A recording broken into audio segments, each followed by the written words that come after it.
저희와 함께 이야기 나눠주실 분으로는요, 코리아 연구원 연구위원으로 계신 박홍서 박사님입니다. 안녕하세요. 네, 안녕하세요. 박홍서입니다. 네.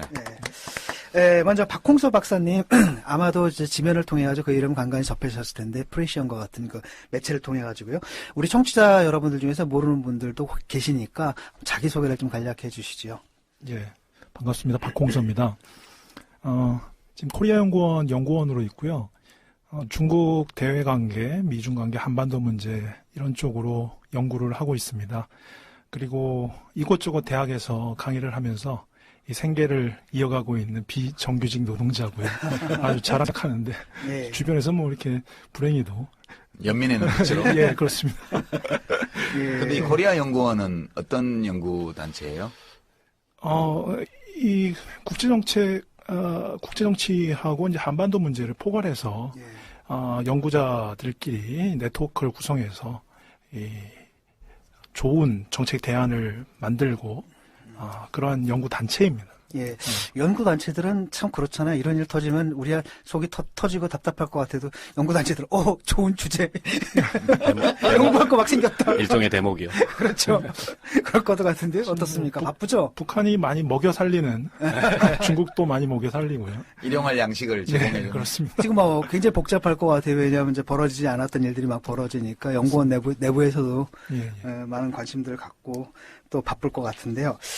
먼저 지금 북한이 진짜 4차 핵실험을 했어요. 그리고 이른바 위성을 발사했죠. 그리고 그 여파로 지금 사드 논란이 되고 있습니다. 네. 그리고 슬슬 우리가 보듯이 중국과 미국의 힘겨루기가 뭐 그전에도 있지만 상당히 이렇게 좀 첨예한 방향으로 좀 네. 흘러가는 것 같은데요. 그 중국 관영 언론입니다. 환구시보라고 하나요? 네. 여기서 보면은 논조가 여기가 무서워요. 상당히 과격합니다. 보면은. 그래서 뭐 한반도에서 최악의 상황에 대비해야 한다는 취지의 사설들은 막 싣고 네. 있는데 반면에 뭐 미국 측은 좀 느긋한 표정이에요. 네. 이걸 뭘 의미하는 겁니까? 결국 이제 북한의 관점에서 좀 생각을 해봐야 될 필요성이 네. 있을 것 같고요.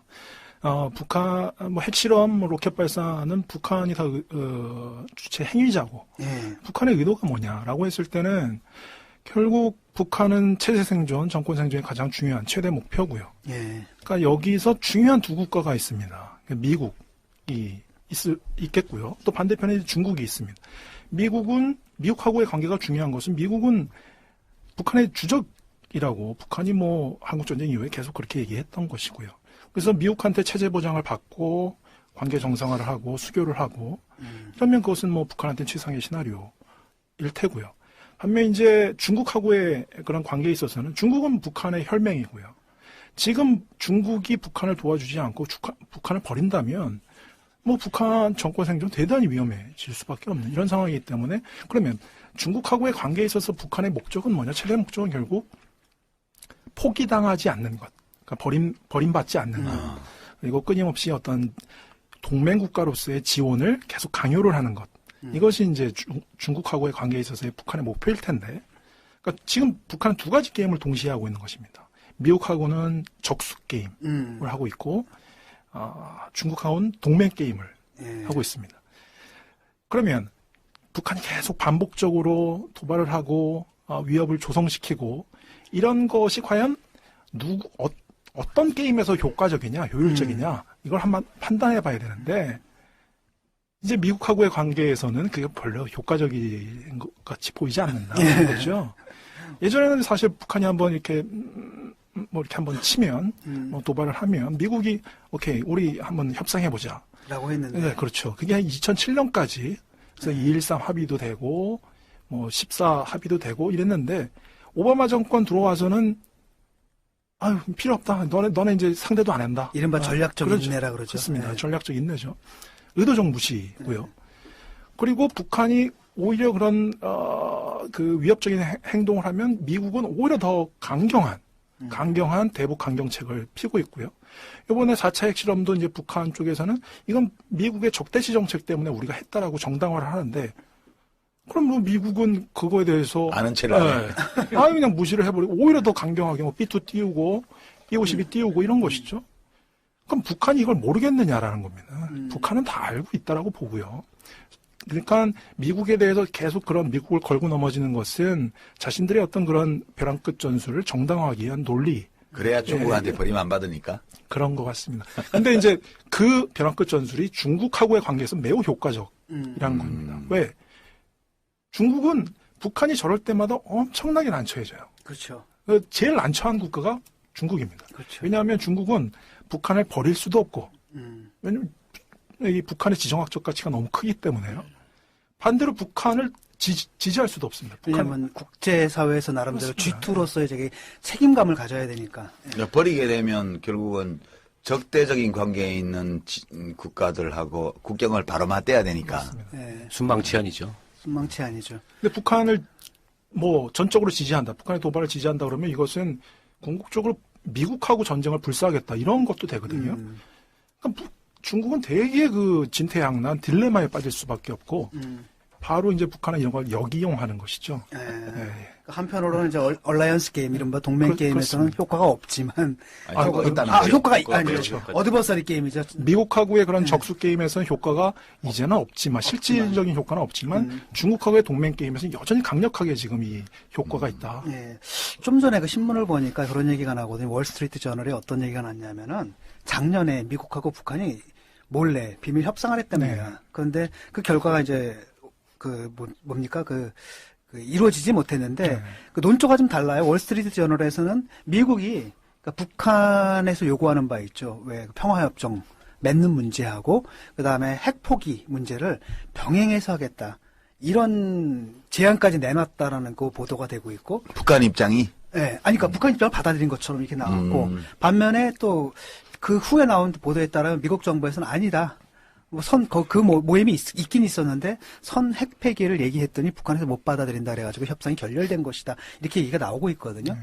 근데 그걸 어쨌든 간에 그때 뭐 협상이 뭔가 잘 안 되고 그게 그 후에 이제 뭐 핵이라든지 아니면 미사일 발사로 좀 이어진 것 같긴 한데 그 어떻게 보십니까? 북한의 의도가 뭘까요? 정말로 협상을 하겠다는 걸까요? 평화협정의 목적일까요? 아니면 저는 요즘 어떤 생각이 드냐면은 옛날은 지금 그랬던 것 같아요. 이렇게 그러니까 핵을 만들어서 이걸 무기로 삼아서 협상 무기로 삼아서 평화협정을 맺고 여기다 핵 폐기하겠다. 근데 요즘 생각은 아닌 것 같다는 생각도 들어요. 그러니까 아예 그 핵무기를 바탕으로 평화협정을 맺겠다. 이런 느낌도 드는데 어떻게 보세요? 북한은 이미 이제 핵을 가졌다라고 예. 인정을 받고 그런 상태에서 핵을 먼저 그러니까 미국 쪽에서는 너네 핵 포기하면 우리 관계 정상화하고 뭐 평화협정 체결하고 이렇게 얘기를 하는데 북한은 뭐 북한이 짱구가 아닌데 핵을 이미 가졌는데 그러니까 북한은 그럴 수 없다라는 것입니다. 이런 상태에서는 사실 미국 같은 경우는 미국의 타겟은 중국이기 때문에 그리고 북한 지역은 중국의 세력권이라고 생각하기 때문에 만약에 미국이 조금 더 영리하다면 북한을 끌어들여서 중국을 견제하는 미국도 분명히 그런 생각을 가지고 있었을 거예요. 그런데 이제 북한이 너무 이게 그 대화도 잘 안 되고 이게 자꾸만 깨지고 그러니까 오히려 이제는 북한을 명분 삼아서 아주 중국 견제에 아주 유용한 카드로 쓰고 있는 것이 아니냐. 그래서 지금 북한이 좀 미국을 도와주고 있는 것이죠. 결과적으로 그렇죠. 근데 이 뭐 청취자들이나 국민들 입장에서 좀 상식적인 질문을 해보면 지금 조중동맹이라는 게 한미동맹만큼 오래됐지 않습니까?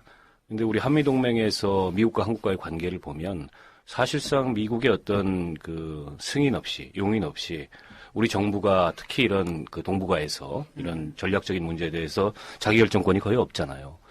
근데 이 조중 관계에서 그 북한은 중국의 눈치를 안 보는 것 같다, 어떤 경우에는. 이런 느낌도 들거든요. 그래서 지금 이제 국제공조가 굉장히 중요하다. 북한에 대해서 실효적 제재를 하려면. 그리고 그 키는 중국이 쥐고 있다. 이렇게 얘기를 하는데. 근데 지금까지 그 북한이 거듭된 이 핵실험 과정에서 중국이 강하게 경고도 하고 뭐 어르고 달래고 다 해봤는데도 계속 간다는 거죠. 근데 이 한미동맹과는 다르게 이 조중동맹에서 북한과 중국과의 관계는 어떤 좀 그 차이나 이런 게 있는지 과연 중국을 통해서 그런 실효적 제재나 저런 북한의 도발을 억제하는 게 가능할지 이런 궁금증이 좀 생깁니다. 북한 같은 경우 분명히 그 중국하고는 완전 비대칭적인 동맹 관계입니다. 중국은 뭐 동맹인데 동맹 강대국이고요. 북한은 동맹 약소국인데 그럼에도 불구하고 어떻게 북한이 계속해서 중국에 대해서 큰 소리 치고 그러니까. 말도 안 듣고 왜 그러냐? 그것은 결국 그 동맹이론에도 이런 얘기가 있는데 약소국이라도 그 동맹 강대국이 느끼는 전략적 가치가 매우 큰 국가들이 있습니다. 몸값이 있다는 거지. 지정학적 가치죠. 먹을 게 있다. 지정학적 가치 특히 예. 몸값이. 중국한테는 한반도, 특히 한반도 북부 지역은 매우 지정학적으로 중요한 곳입니다. 중국이 뭐 대만 문제에 대해서 우린 타협 안 한다. 대만 매우 중요하다라고 하는데 사실 전략적 가치, 지정학적 가치는 북한 지역이 더 커요. 그렇죠. 뭐 대만이야 저기 떨어져 있는 거. 대만이야. 북경에서 바로 뭐 코앞이고요. 그렇기 때문에 북한이 소위 이것이 이제 약자의 힘이라는 용어가 있는데요. 북한이 중국에 대해서 비록 그 국력 격차는 크게 날지 모르지만 실질적으로는 북한이 중국에 대해서 약자의 힘을 지금 계속 발휘해 오고 있다. 중국은 어쩔 수 없는 것이죠. 그러니까 아까 전에도 말씀드렸는데 이것이 이제 중국이 진퇴양난이고 딜레마고 북한을 버릴 수 없는데 미국 때문에 버릴 수 없다라는 거죠. 그런데 이제 북한은 계속 그것을 역이용해서 계속 중국을 난처하게 만들고 그러면서 중국한테 뭔가를 계속 뜯어내는 90년대 초반부터 어떤 북한의 벼랑끝 외교 이 사이클을 보면 항상 그래왔습니다. 그러니까 북한이 그 중국한테 뭔가 섭섭한 걸 느끼고 북한이 한번 크게 한번 사고를 칩니다. 그럼 그 설거지는 다 누가 했느냐? 중국이 했다. 네. 그런데 좀 전에 진 교수가 그 월스트리트저널 인용하면서 질문할 때 뭐 북한하고 미국하고 이렇게 뭐 물밑 대화를 좀 했는데 서로 잘 안 맞아서 깨졌다 이런 얘기를 했는데 그게 우리 남북한 사이에는 지금 뭐 실질적인 대화가 이루어지는지 안 이루어지는지 잘 모르겠지만 지금 봐서는 안 이루어지는 것 같다는 느낌인데. 근데 그 자체가 좀 스캔들이거든요. 왜냐하면 북한하고 미국이 계속 물밑으로 했다는 얘기예요. 우리 모르게 지금 했다는 얘기잖아요. 예. 한 거예요? 그러면? 아니 그거는 제가 뭐 어떻게 할 수가 아니 없지. 뭐 이거는 팩트는 확인된 것 같은데. 아, 그래요? 예, 아, 그래요? 미국에서 인정을 했고 다만 그 내용은 내용면에서 보도하고 차이가 있다. 그럼 우리만 바보 아니에요, 이거? 근데 간간히 이제 그런 보도가 있었습니다. 북한 쪽에서 예전에도 이제 그런 보도가 한번 나왔죠. 북한 외교관이 미국하고 이제 회담을 하면서 우리가 너네 선봉대 쓸게. 너네 중국 견제하는데 우리가 선봉대 쓸게. 이런 보도도 있었고요. 북한이 그 사이에서 되게 영리하게 행동을 하는 거죠. 근데 이제 미국이 그걸 받으면 되는데 받으면 좋은데 워낙 불신이 강하죠. 아니면 안 그래도 뭐 안 받더라도 북한이 계속 악역을 해주고 있고요. 아주 그럼 좋은 고기 팔아먹고 나쁘지 않은 우리 거죠. 그렇지 자기들한테 볼 때 상황 그렇습니다. 자체가. 그렇습니다.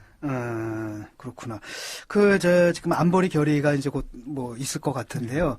이 지금 논의하는 걸 보게 되면 중국에서는 좀 딴 얘기를 하고 있어요. 이쪽에서는 강한 제재와 더불어서 중국에서는 이제 평화협정 체결을 하기 위한 프로세스를 또 동시에 병행해야 된다. 이것이 이제 의미하는가 바는 뭐겠습니까? 지금 중국에서 그 하는 대북 제재, 참여하는 그 대북 제재라는 게 중국 측이 사실 결정적인 역할을 할 텐데 이 사람들이 그걸 제대로 할 의사가 있느냐 없느냐의 문제거든요.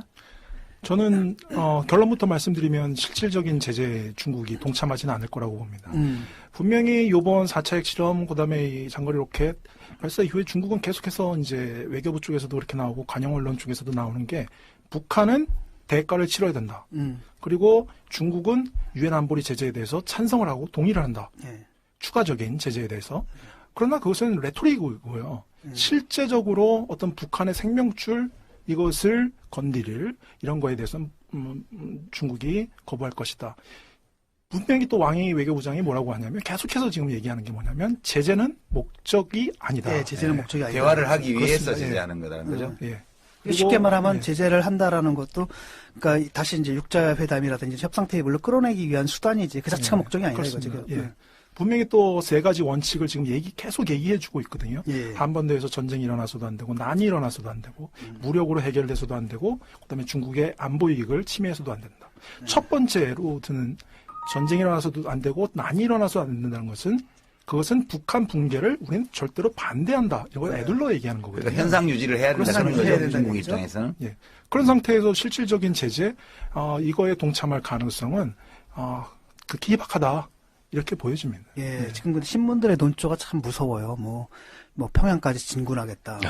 예컨대 뭐 북한의 김정은은 약간 평양 사수 뭐 작전을 했다. 뭐 이렇게 훈련을 했다. 이런 얘기가 있고 우리 그 신문 표제가 뭐 내륙까지 예. 뭐 침투 뭐 이렇게 나오는데. 지금 보도가 어. 지금 막 검색을 해보니까 지금 진 교수 얘기하신 그 월스트리트 저널 보도 이게 이제 계기가 되어서 그 북한과 미국이 평화협정 문제를 논의한 것으로 지금 이제 확인이 되고 있고요.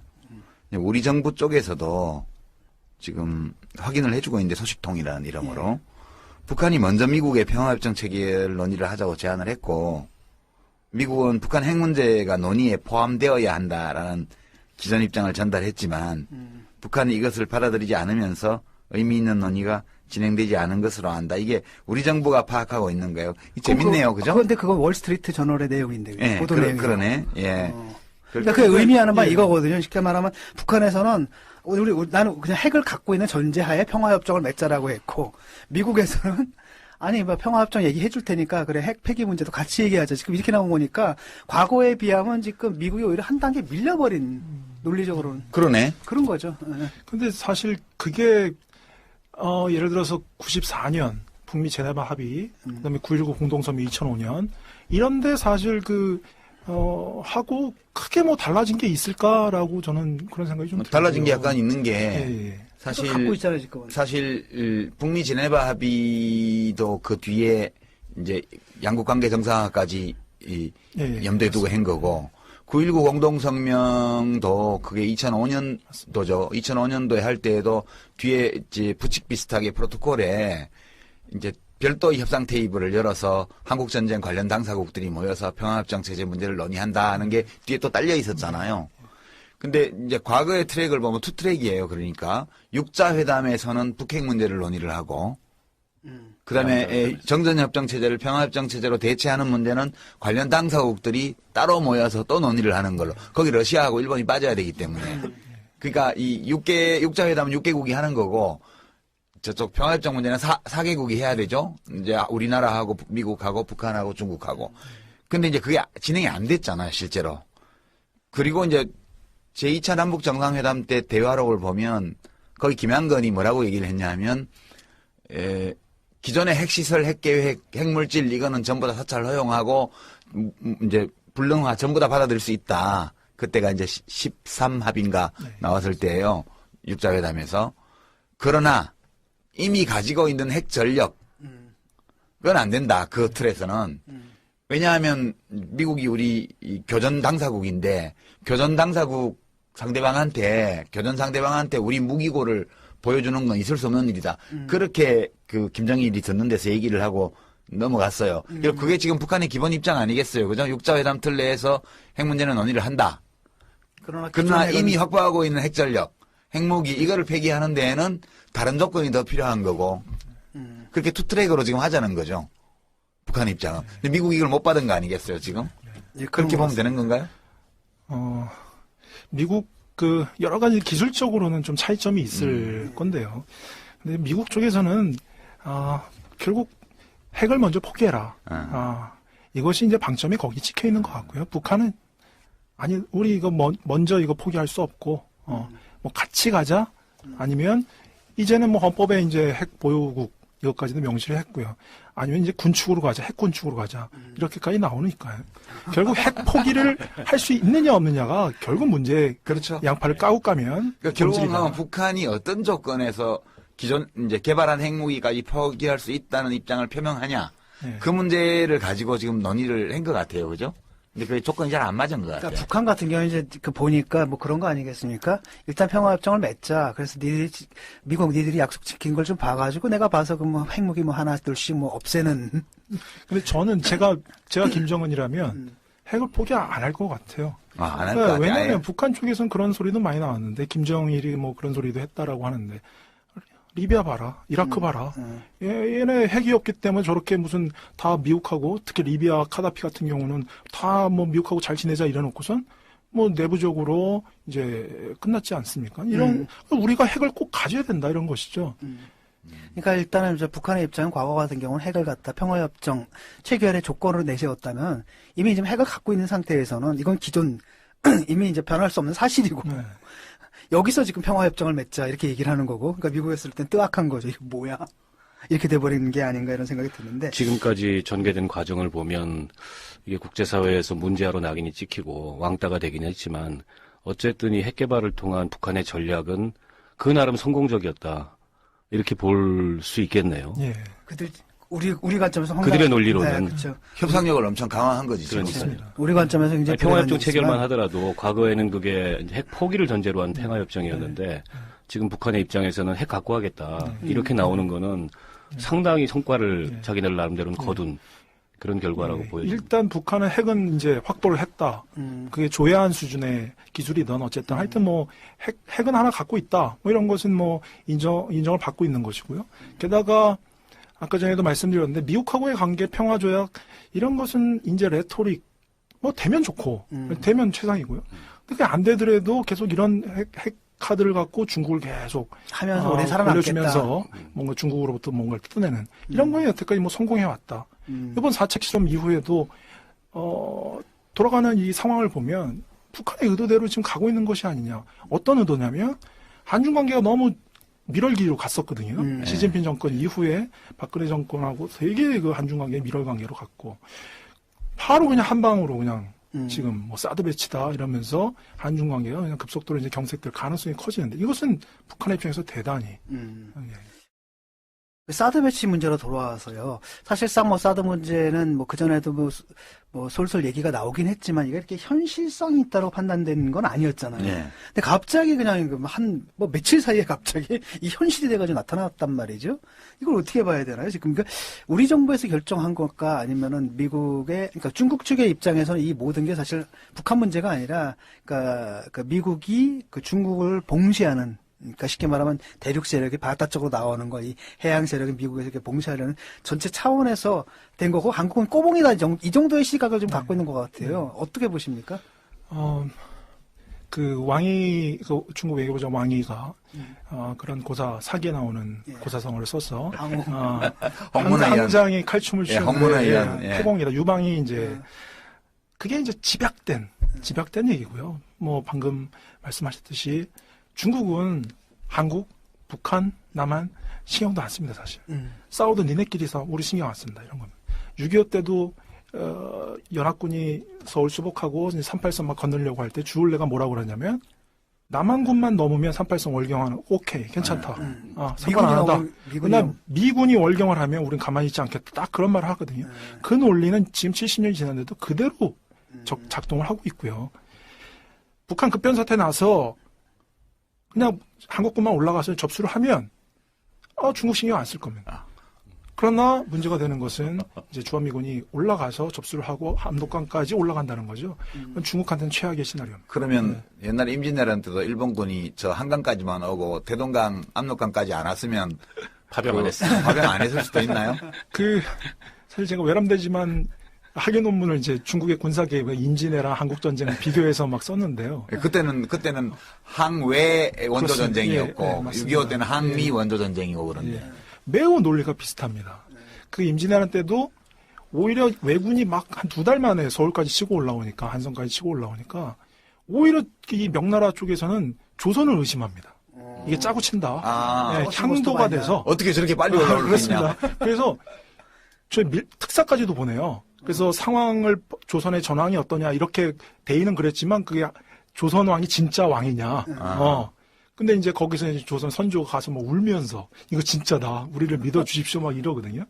그런 다음에 이제 왜군이 평양까지 가니까 그때서야 바빠지면서 일단 먼저 소규모 부대를 보냈다가 거기서 대패를 하고 이제 대규모 부대가 나오는 거죠. 그래서 결국 이것은 지정학적인 논리입니다. 지정학적인 논리는 상황에 따라서 변하는 것이 아닙니다. 몇백 년, 몇천 년이 지나더라도 지정학적 논리는 지속되기 때문에 지금도 중국이 가장 이제 우려하는 것은 주한미군의 북상. 그런 것들을 제일 두려워하는 것이죠. 예전에 제가 들은 얘기인데 참여정부 때 이 비슷한 얘기예요. 지금 얘기 듣다 보니까 그 생각이 나는데 뭐 중국 쪽에서 주한미군의 배치 라인을 더 북쪽으로만 올리지 않는다면 항구적인 미군 주둔이나 또는 심지어 한반도 통일 이후까지의 미군 주둔에 대해서도 용인할 의사가 있다는 어떤 묵시적인 동의? 이런 것이 이 중국하고 미국 사이에 있다. 그 당시 외교안보 사이드 쪽에 있던 분들한테 그런 얘기를 제가 들은 적이 있어요. 지금 말씀 들으니까 맥락이 거의 비슷해서 실제 좀 그때도 그런 분위기가 있었나요? 언제, 참여정부 때. 그거는 뭐, 잘 아시니까 제가 뭐 어떻게 한 얘기하셨던 좀 소스가 분이 없네. 근데, 중국은 공식적으로는 다른 나라 군대가 기타 다른 나라 국가에 주둔하는 거에 대해서는 반대를 하고 있습니다. 그래서 주한미군은 냉전의 산물이다. 더더군다나 정전협정 예, 위반이니까. 예. 공식적으로 이렇게 얘기하는데요. 근데 이제 또 중국은 신경 써야 될 국가가 일본이거든요. 그래서 주한미군이 빠지게 되면, 한반도에서 미군이 빠지게 되면 당연히 이제 그러니까요. 일본군 자위대가 채우니까. 이제 강화될 수밖에 없고, 그게 또 두렵거든요. 네, 그거보다는 미군이 있는 게 낫다는 그렇죠. 거죠. 그렇죠. 근데 그 미군이 있는 게 난데, 그게 중국 쪽에 이렇게 위협적인 건 또 아니다. 아닌 거네. 예. 그러니까 그 밸런스를 잘 맞춰야 되는데, 또 그런 맥락이 또 있네. 미묘하다. 아주 미묘하네요. 그러니까 지금 사드 같은 경우는 그게 깨진다는. 사드는 기본적으로 그건 미국이 다 운용을 하고, 네. 그러니까 레이더도 뭐 그런 보도도 나왔는데, 뭐 지금도 한국에서 뭐 중국을 바라볼 수 있는 뭐 레이더는 분명히 있는데, 그건 왜 건드리고 사드의 엑스밴드 레이더인가요? 네. 그거는 이제 미국이 완전히 관할을 해서 미국이 갖고 논다. 그래서 이거 완전 미국 무기다. 그리고 또한 그 사드는 뭐 기술적으로 이제 그런 분석들이 많이 이제 있다고 들었는데, 사드의 목표는 중국에서 미국 본토로 날아가는 것을 사전에 차단하기 위한 것이지, 북한에서 뭐 남한을 공격하겠다 그러면 뭐 스커드 미사일이나 노동 미사일로 가는데, 그건 사드 그 대상이 ICBM이 아니거든요. 아니에요. 요새는 넘어오는데 그거라고 대기권 밖으로 주장하고 갔다가 있어요. 다시 들어오는. 어느 날 갑자기 로키드 마틴에서 자료를 풀었는지 어쩐지 모르지만 사드가 ICBM을 최종 종말 비행 단계에서 이제 요격하기 위한 게 아니고, 이 북한이 스커드 미사일을 개량한 게 노동 미사일 이런 거잖아요. 그러니까 갑자기 논조가 변한 게 그 공중파 뉴스도 다 바뀌었는데, 국방부 쪽의 보도자료도 그렇고, 이제 패트리엇 미사일이 노동 미사일을 요격 못 한다. 그래서 사드가 있어야 이제 노동 미사일을 요격할 수 있다. 이렇게 바뀌었어요. 그러면은 한 일주일 전부터 갑자기. 아니 그럼 패트리엇 미사일은 왜 배치했어? 그러니까 하나 더 가져왔잖아. 포대 하나를. 왜 갖고? 이제 낡았으니까 바꾸자. 그런 얘기도 나오잖아요. 이렇게 포를 뭐 스커드를 이렇게 위로 하늘로 쏴갖고 이렇게 떨어뜨린다.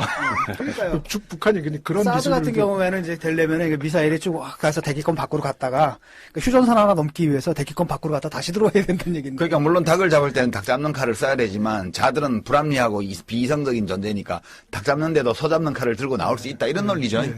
그게 지금 중국이 바로 그 얘기를 했던 겁니다. 중국 외교장관이 닭 잡는 칼로 소를 잡느냐. 그렇지. 우리 이해 못하겠다. 그러니까 소 잡는 칼을 들고 나왔기 때문에 소 잡으러 나온 걸로 봐야 된다. 그 얘기 아니에요, 지금. 그렇죠. 예. 그리고 지금 뭐 사드가 뭐 거의 뭐 그 한편으로 뭐냐면 이게 또 한 배치한다 뭐 실무 협상 들어갔다 뭐 이러더니 한 보름간 또 아무 얘기 없어요.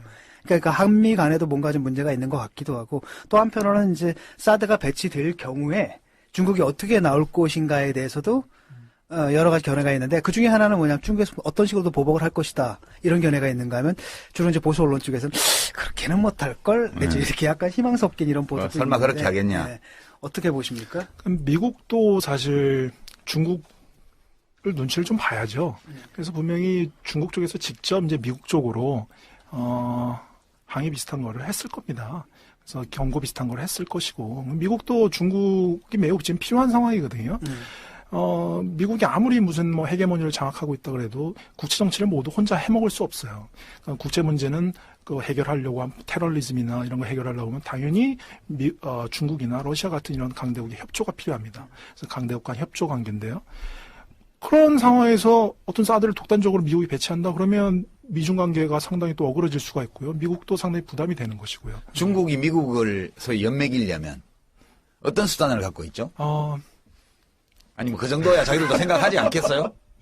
근데 사드 문제는 아니 그 전에 이거 진짜 진짜 그러니까, 평소에 궁금한 사항이라. 저는 기본적으로 지금 그 국제 정치는 위계적인 구조고요. 그 피라미드의 꼭대기는 미국이 있고, 중국은 미국하고 격차가 엄청나고, 그리고 그러나 조금씩 부상하고 있고요. 그래서 지금 중국이 쓸 카드는 별로 없고, 중국은 지금 방어적인 상태고요. 그래요? 오히려 미국이 자기의 패권을 계속 지켜야 되니까 중국이 뜨니까. 그러니까 이런 식의 저는 표현을 좀 자주 하는데 우리 뭐 조폭 영화에서 보면 이 미국은 보스입니다. 그러니까 중국은 똘망똘망하기를 잘하는 행동대장. 근데 행동대장이 자신의 세력권을 좀 넓히려고 해요. 이런 상황에서는 한편으로는 일 잘한다 그러면서 밥도 사주고 그러지만 또 다른 애들 시켜갖고 또 이렇게 견제하는 거죠. 견제하는 그런 것이 지금 미중 관계인 것 같고요. 그래서 중국은 이걸 압니다. 방어적인 것이고요. 그래서 뭐 경제적인 문제에서 중국은 가끔씩 이런 소리를 하죠. 우리가 너네 국채 많이 갖고 있으니까. 지금 미국 국무부 채권을 제일 많이 갖고 있는 나라가 중국인데. 그거 팔아버리면 너네. 그러면 그렇게 얘기하면 미국은 뭐라 그러냐면 팔아봐. 팔으면 올해 국채 자산 가치가 똥값 되겠지. 그럼 중국. 너네가 스스로만 너네 엄발의 오줌 누기야 이렇게 되는 거죠. 왜냐하면 헐값에 팔아야 되거든, 중국도. 그러니까 그게 사실은 우리가 이제 G2 얘기하지만은 아직 그 미국과 중국 사이의 격차가 굉장히 맞습니다. 크고 또 하나는 이게 사실 우리 사드 문제는 제가 작년에 중국을 한 일주일 갈 일이 있었습니다. 가서 중국 정부 관계자, 공산당 뭐 이런 사람들하고 세미나도 하고. 공산당하고 세미나 했대. 공산당하고 세미나 했단 말이야. 아니, 새누리당원도 같이 있었어요. 근데 요새 새누리당 어떻게 된 거고? 국외 공산 계열 아니야? 그게 옛날 국가보안법에. 새누리당은 굉장히 좋아하더라고요, 중국 공산당은. 근데 그때 제가 느낀 게 거의 일주일 내내 시달렸어요, 이 문제에 대해서. 그러니까 한국 국회의원들이 그때 한 6, 7명 가니까 모든 그 중국 공산당 내지는 정부 관계자들이 대화의 주제가 딱 하나입니다. 사드. 어떻게 할 거냐. 예, 그때부터. 정말 저는 그때 이 정도로 중국이 민감하게 이 문제를 생각하는지 작년이었습니다. 작년 초. 작년 초면은 1년 전. 그러니까 사실 이게 굉장히 오래된 거네요. 예. 이 정도로 민감하게 생각하는 줄 몰랐어요. 그때 유승민 의원이 얘기 꺼냈을 때 그때잖아요. 예, 너무 깜짝 놀랐습니다. 근데 정말 우리가 사드 배치하게 되면은 무슨 일 내겠다. 이런 느낌마저 받고 왔거든요. 그래서 저는 중국이 어떤 식으로든지 이 문제에 대해서 보복을 할 거라고 보고요. 그걸 안 할 거라고 생각하는 게 굉장히 순진한 기대다. 그래서 이게 지금 중국의 블러핑인지 이게 정말로 중국에 그렇게 위협이 되는 건지. 그때 세력 균형 논리에 따르면 뭐 그냥 기계적으로 생각하면 작용이 있으면 반작용이 있고요. 당연히 미국이 그건 중국에 대해서 뭔가 이렇게 중국을 압박하는 거거든요. 그럼 당연히 중국도 그 상응하는 조치를 취할 수밖에 없다. 그럼 그것이 무엇이냐? 벌써 이제 보도 나오는 것은 동북 지역에 상응하는 어떤 군사적인 대비를 하겠다 이런 것도 있고요. 조금 더 나가면 그런 것도 가능하겠죠. 북중 동맹을 제대로 복원을 하고 뭐 무기를 북한에 수출하고 이것은 뭐 조금 더 넘어가는 건데요.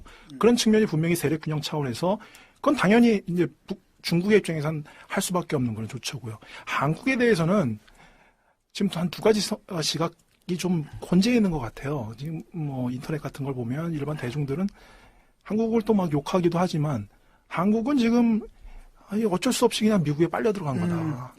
동정론. 예. 그런 동정론도 조금은 있고요. 그렇지만 이것은 분명히, 그러니까 중국 시진핑 정권이 박근혜 정권에 계속 이제 어떻게 보면 추파를 던진 것은 너무 잘해줬잖아요, 그동안에. 그러니까 미국의 어떤 세력권을 잠식한다는 이런 측면에서 잘해줬거든요. 근데 여기서 이제 얼굴을 싹 바꿔서 미국한테 완전히 빨려 들어가는 것은 중국 입장에서 섭섭하죠. 예. 그렇기 때문에. 아니, 우리 대통령이 더 섭섭한 것 같던데. 진실한 파트너라면 이럴 때 손잡아줘야 된다고 하면서 안 잡아줘서 왕 삐진 거 아니야? 전승절 행사도 갔는데 진핑이 오빠가 이럴 줄 몰랐어. 그러니까 천안문 막루에서 사진 뭐 한 방 찍는다고 한중 관계 좋아지고 그런 건 아니고. 예. 북중 관계, 한중 관계 기본적인 구조를 읽어야 되는데 그걸 못 읽고 단지 이벤트 전승절 한번 참여하면 왜냐하면 국내 선거는 그렇게 해서 다 이기거든. 근데 그런 게 좀 아쉬운 거죠. 그러니까 이제 그 막루에 가서 이렇게 열병식 할 때 그거를 우리 시장통에 가서 어묵 사 먹고 하는 거하고 비슷하게 한 거지. 그런 거 아니야? 예. 근데 이제 한편으로는 그러니까 중국 측의 이제 대응이라는 것이 이제 두 가지로 생각할 수 있지 않겠습니까? 한편으로는 이제 군사적 대응. 예를 들어서 아까도 말씀드렸듯이 저기다 군사력을 강화한다든지 아니면 아주 노골적으로 그냥 사드 기지를 때릴 수 있는 미사일 기지를 전진 배치한다라든지. 아니, 그거는 이미 입력했다고 이미 나왔잖아. 중국 관영 언론에서 이미 그 사드 배치 지역이 군사 타겟이 될 것이다라고까지도 얘기를 해요. 우리가 지난주 이 방송할 때 사드 배치 지역이 확정되면 거기는 미국의 중거리 미사일, 중국의 중거리 미사일 목표로 바로 좌표에 입력되는 거라고. 그래서 지금 사드 배치해야 된다고 그 찬성하는 새누리당 의원들이 대구에 가서는 여기는 안 된다고 얘기하고 다니죠. 부산 가서는 거기도 안 된다고. 여기도 안 된다고. 원주에 가서는 원주에도 안 된다고. 사드는 배치해야 되는데 자기 지역은 안 된다고. 그 청와대 뒷산에다 하지.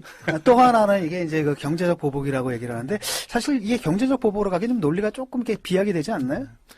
그 중국 쪽 그 연구자하고 좀 얘기를 해봤는데 이제 그 친구는 이렇게 얘기를 하더라고요.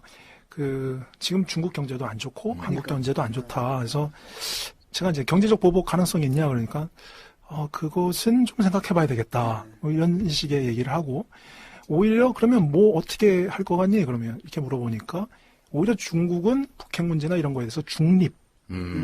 지금까지는 그래도 뭐 국제적인 뭐 대화를 통해서 해결하고 유엔 같은 거 뭐 이런 데서 좀 적극적으로 그래도 보여줬잖아요. 이런 거에 대해서 좀 무관심. 발을 빼버린다는 중립. 그게 세 번째는 그러니까 외교적 보복이네 일종의.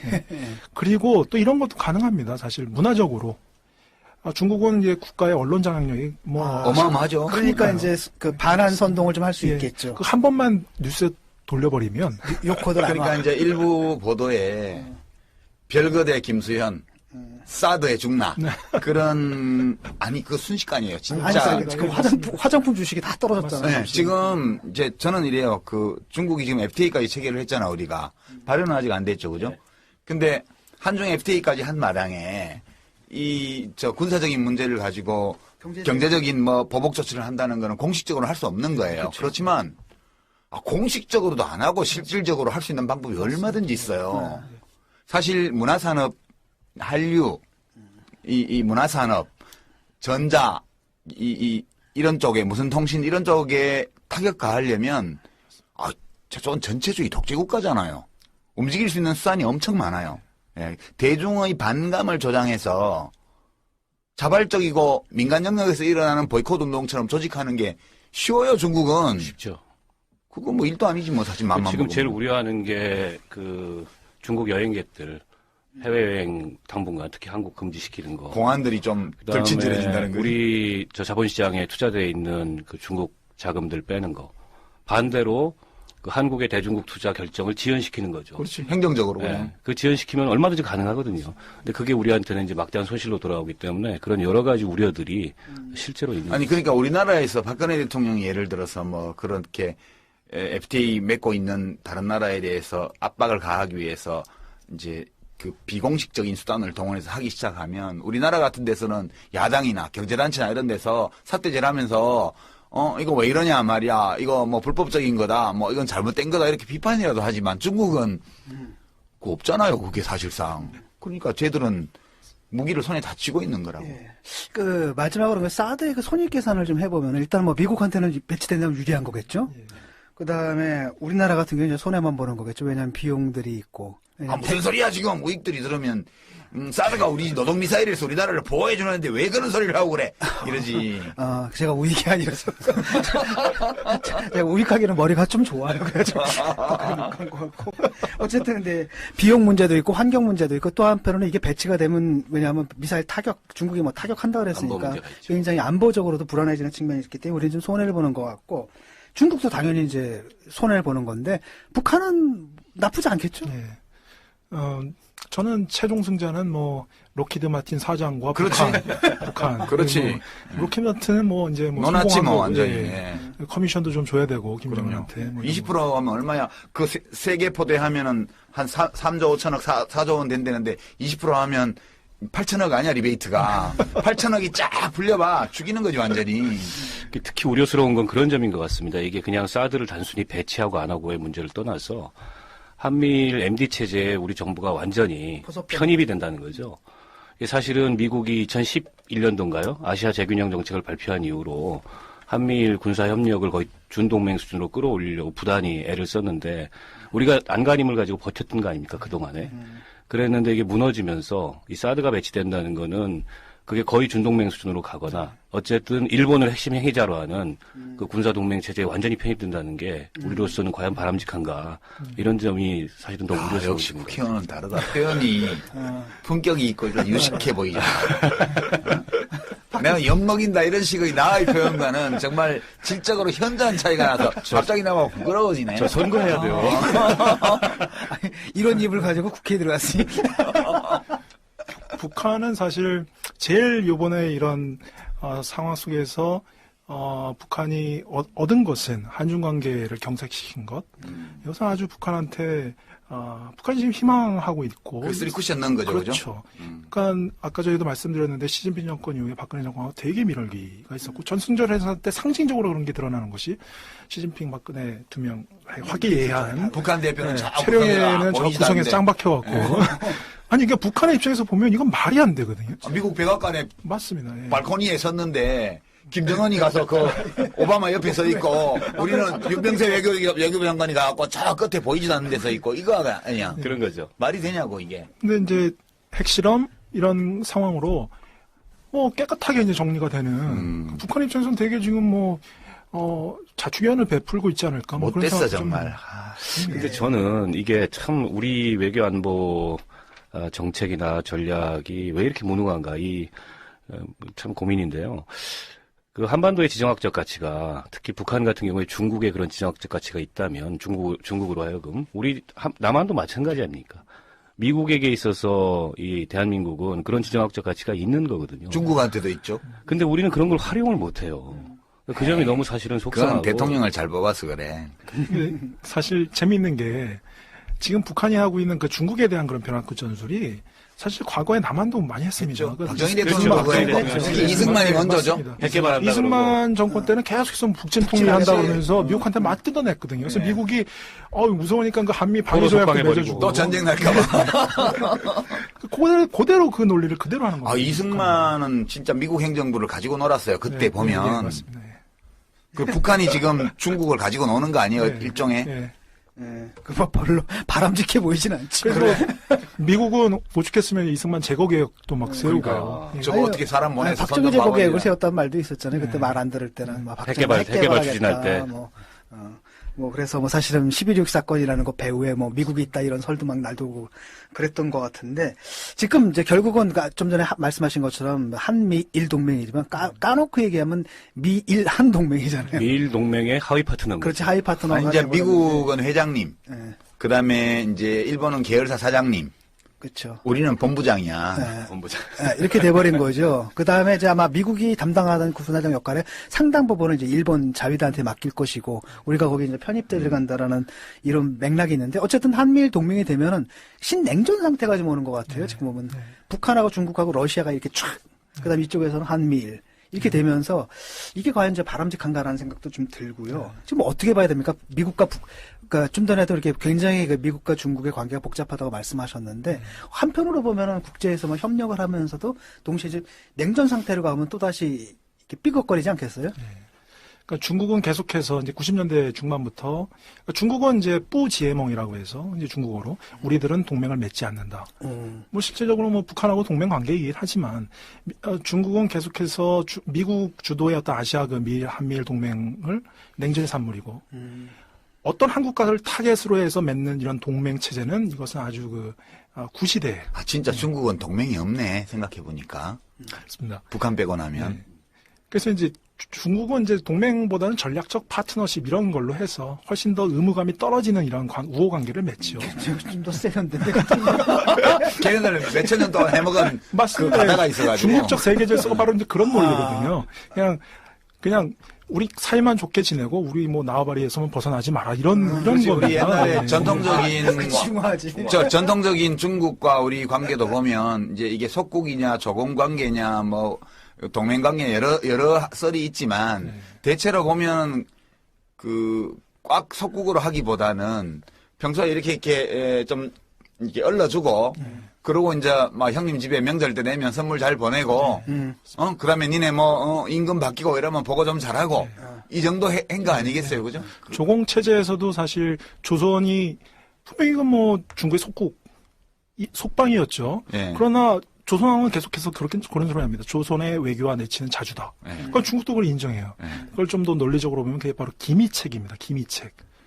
자율성을 줄 테니까 하지만 우리한테 반한 행동만 하지 마. 근데 그게 훨씬 더 지배 전략으로서 효과적이고. 그러니까 전통적으로 중국은 그렇게 해왔던 나라니까. 아주 비용이 적으면서 효용은 큰. 그러니까 지금 몇백 년 중화인민공화국이 나는 그렇게 생각한다니까. 자기들 군대에 보내가지고 지켜줄 필요도 없이. 있잖아요. 한수, 당송, 원명청 우리 옛날 학교 다닐 때 세계사 배울 때 중국 통일국가 있잖아. 7개. 대륙 통일국가. 이 마지막에 한수당송 원명청 뒤에 중화인민공화국이 있는가 8번째 통일국가예요. 중국 대륙으로 보면. 그러니까 많은 부분 사회주의라는 이념 또 지금 시장경제체제를 갖고 왔지만 문화적 정치적으로 보면 2000년 지속되어 온 중국의 여러 문화 DNA 이런 것들이 중국 공산당에 그냥 살아있는 거 아닌가? 그러니까 사실 유교라는 것도 대단히 그 효율적인 통치 이데올로기거든요. 유교에서 모범형 인간이 이제 군자인데요. 군자는 강압적으로 안 해도 혼자 다 알아서 합니다. 그러니까 그것은 아주 지배 권력의 논리입니다. 뭐 칼을 갖고 통치를 안 해도 되는 것이고 그냥 알아서 하니까 자동인형이죠. 그래서 그 중국적 중화 질서가 2000년 동안 지속된 것도 그런 아주 세련된 형태의 통치 전략 이런 것이 있었다. 그래서 신자유주의가 그런 거 아닙니까? 인간들을 정말 자동인형으로 만들어 놓고 스스로 통치하게끔. 저는 그런 얘기도 예전에 했었는데 중국의 그런 유교가 이미 그 통치 기술을 갖고 있었다. 그렇게도 보고요. 지금 뭐 그 중미 관계가 최근에 들어와가지고 이제 부딪히는 모습들을 많이 보여주는데 그건 아마도 아직 중국과 물론 미국 사이의 격차는 뭐 무시할 수 없을 정도로 크지만 그럼에도 불구하고 중국이 올라오고 있기 때문이거든요. 그러니까 두 가지 문제가 있어요. 크게는 경제적으로 이렇게 들어요. 뭐 중국에서 무슨 은행을 만든다. 그런데 이제 미국에서 반대하고, 근데 우리나라 거기 가입하고 뭐 이런 얘기도 있고, 또 다른 한편으로는 뭐 1대1로 뭐 위안화, 뭐 달러화 뭐 이런 얘기들도 있는 것 같고, 또 다른 한편 군사적인 맥락이 있는 것 같아요. 보니까 뭐 남중국해에다 무슨 군사기지, 그 섬 너무 예쁘던데 거기다 왜 군사기지를 짓냐. 그런 문제들이 네. 사실 지금 중국은, 미국의 등에 올라타서 저렇게 경제 성장을 한 겁니다. 그렇지. 1978년 12월 달에 이제 11개 3중전에 중국 공산당 열려서 등소평이 개혁 개방을 선포하고요. 근데 그것이 1979년 1월 1일 날 미중 관계 수교가 있었습니다. 그것은 아주 밀접한 상관관계가 있고요. 그것은 무엇이냐? 개혁 개방이라는 건 다른 말이 아니라 미국 주도의 자본주의 체제에 우리가 들어가겠다. 편승한 거죠. 편승해서 그거 혜택을 너무 많이 받았어요, 중국이. 그렇죠. 그래서 지금 중국은 어떤 뭐 자본주의 세계 체제가 급격히 허물어지고 아주 쌍술도 반대합니다. 네, 공산당이 자본주의 이런 걸 반대. 왜냐하면 중국은 당은 공산당이지만 그 체제는 지금 국가자본주의니까. 네. 그래서 너무 혜택을 받았는데, 그러니까 중국도 어떤 미국하고 같이 이 자본주의 체제를 존속시켜야 될 의무감이 있는 겁니다. 예. 그런데 이제 문제는 뭐냐면 미국이 거기서 너무 장난을 친다는 거죠. 특히 달러 패권을 갖고 기축통화니까요. 기축통화의 장점이 어마어마하지 않습니까? 네, 그렇죠. 그러니까 중국은 우리가 분명히 혜택을 받는데 미국이 계속 기축통화 달러를 갖고 그 적자 나는 부분을 다 떠넘기고 중국이 사들이니까. 그렇죠. 양적 완화에서 달러 가치 떨어뜨린 다음에 그 떨어뜨린 가치는 다 중국한테 떠넘기는 그렇죠. 이런 거거든요. 달러 가치 떨어지면 중국이 달러 제일 많이 갖고 있는데. 근데 그건 지금 중국 GDP의 3분의 1 정도가 이제 미국 시장에 의존하고 있기 때문에 그런 통계가 있는데요. 그러니까 미국이 무너지면 중국도 그냥 끝납니다. 2008년, 2009년에 금융위기 났을 때 중국 노동자들이 엄청나게 실직해갖고 지방으로 그렇죠. 막 가고요. 그때 사회 문제가 되게 많았습니다. 그래서 중국 공산당도 통치 안정성이 되게 위해를 받고요. 그런데도 불구하고 이제 미국이 좀 더 너무 장난을 치고 선을 넘는다는 거죠. 그렇죠. 그래서 이제는 수출 시장을 좀 다변화하고 그다음에 위안화 국제화를 좀 추진해서 달러 중독, 우린 너무 달러 중독이 많이 되어 있다. 한국하고도 그 원화하고 위안화를 맞습니다. 직거래하는 예. 장터를 만들었잖아요. 예. 그래서 위안화 국제화해서 예. 이제 예. 한국 같은 경우는 얼마 전에 그 최영환 장관이 무슨 한국이 위안화 금융 허브가 되겠다 이런 소리는 사실 그건 미국 쪽에 상당히 그럼요. 위협반들 소리거든요. 근데 엄청 기분 나쁘지 미국에서는. 미국은 사실 지금 경제 패권이 제일 중요한 건데 왜냐하면 군사력은 사실 중국하고 절대 전쟁을 할 수가 없어요. 핵무기도 있고 이건 말도 안 되는. 그러니까 결국 제일 중요한 목표는 경제적인 패권을 가져가는 건데. 근데 이제 중국은 그래서 이거를 조금 수출 시장도 다변화하고 위안화 국제화하겠다 그래서 1대1로를 하고 아시아 인프라 투자은행을 세우고 이런 것이죠. 그러나 여전히 중국도 스스로를 믿지 못합니다.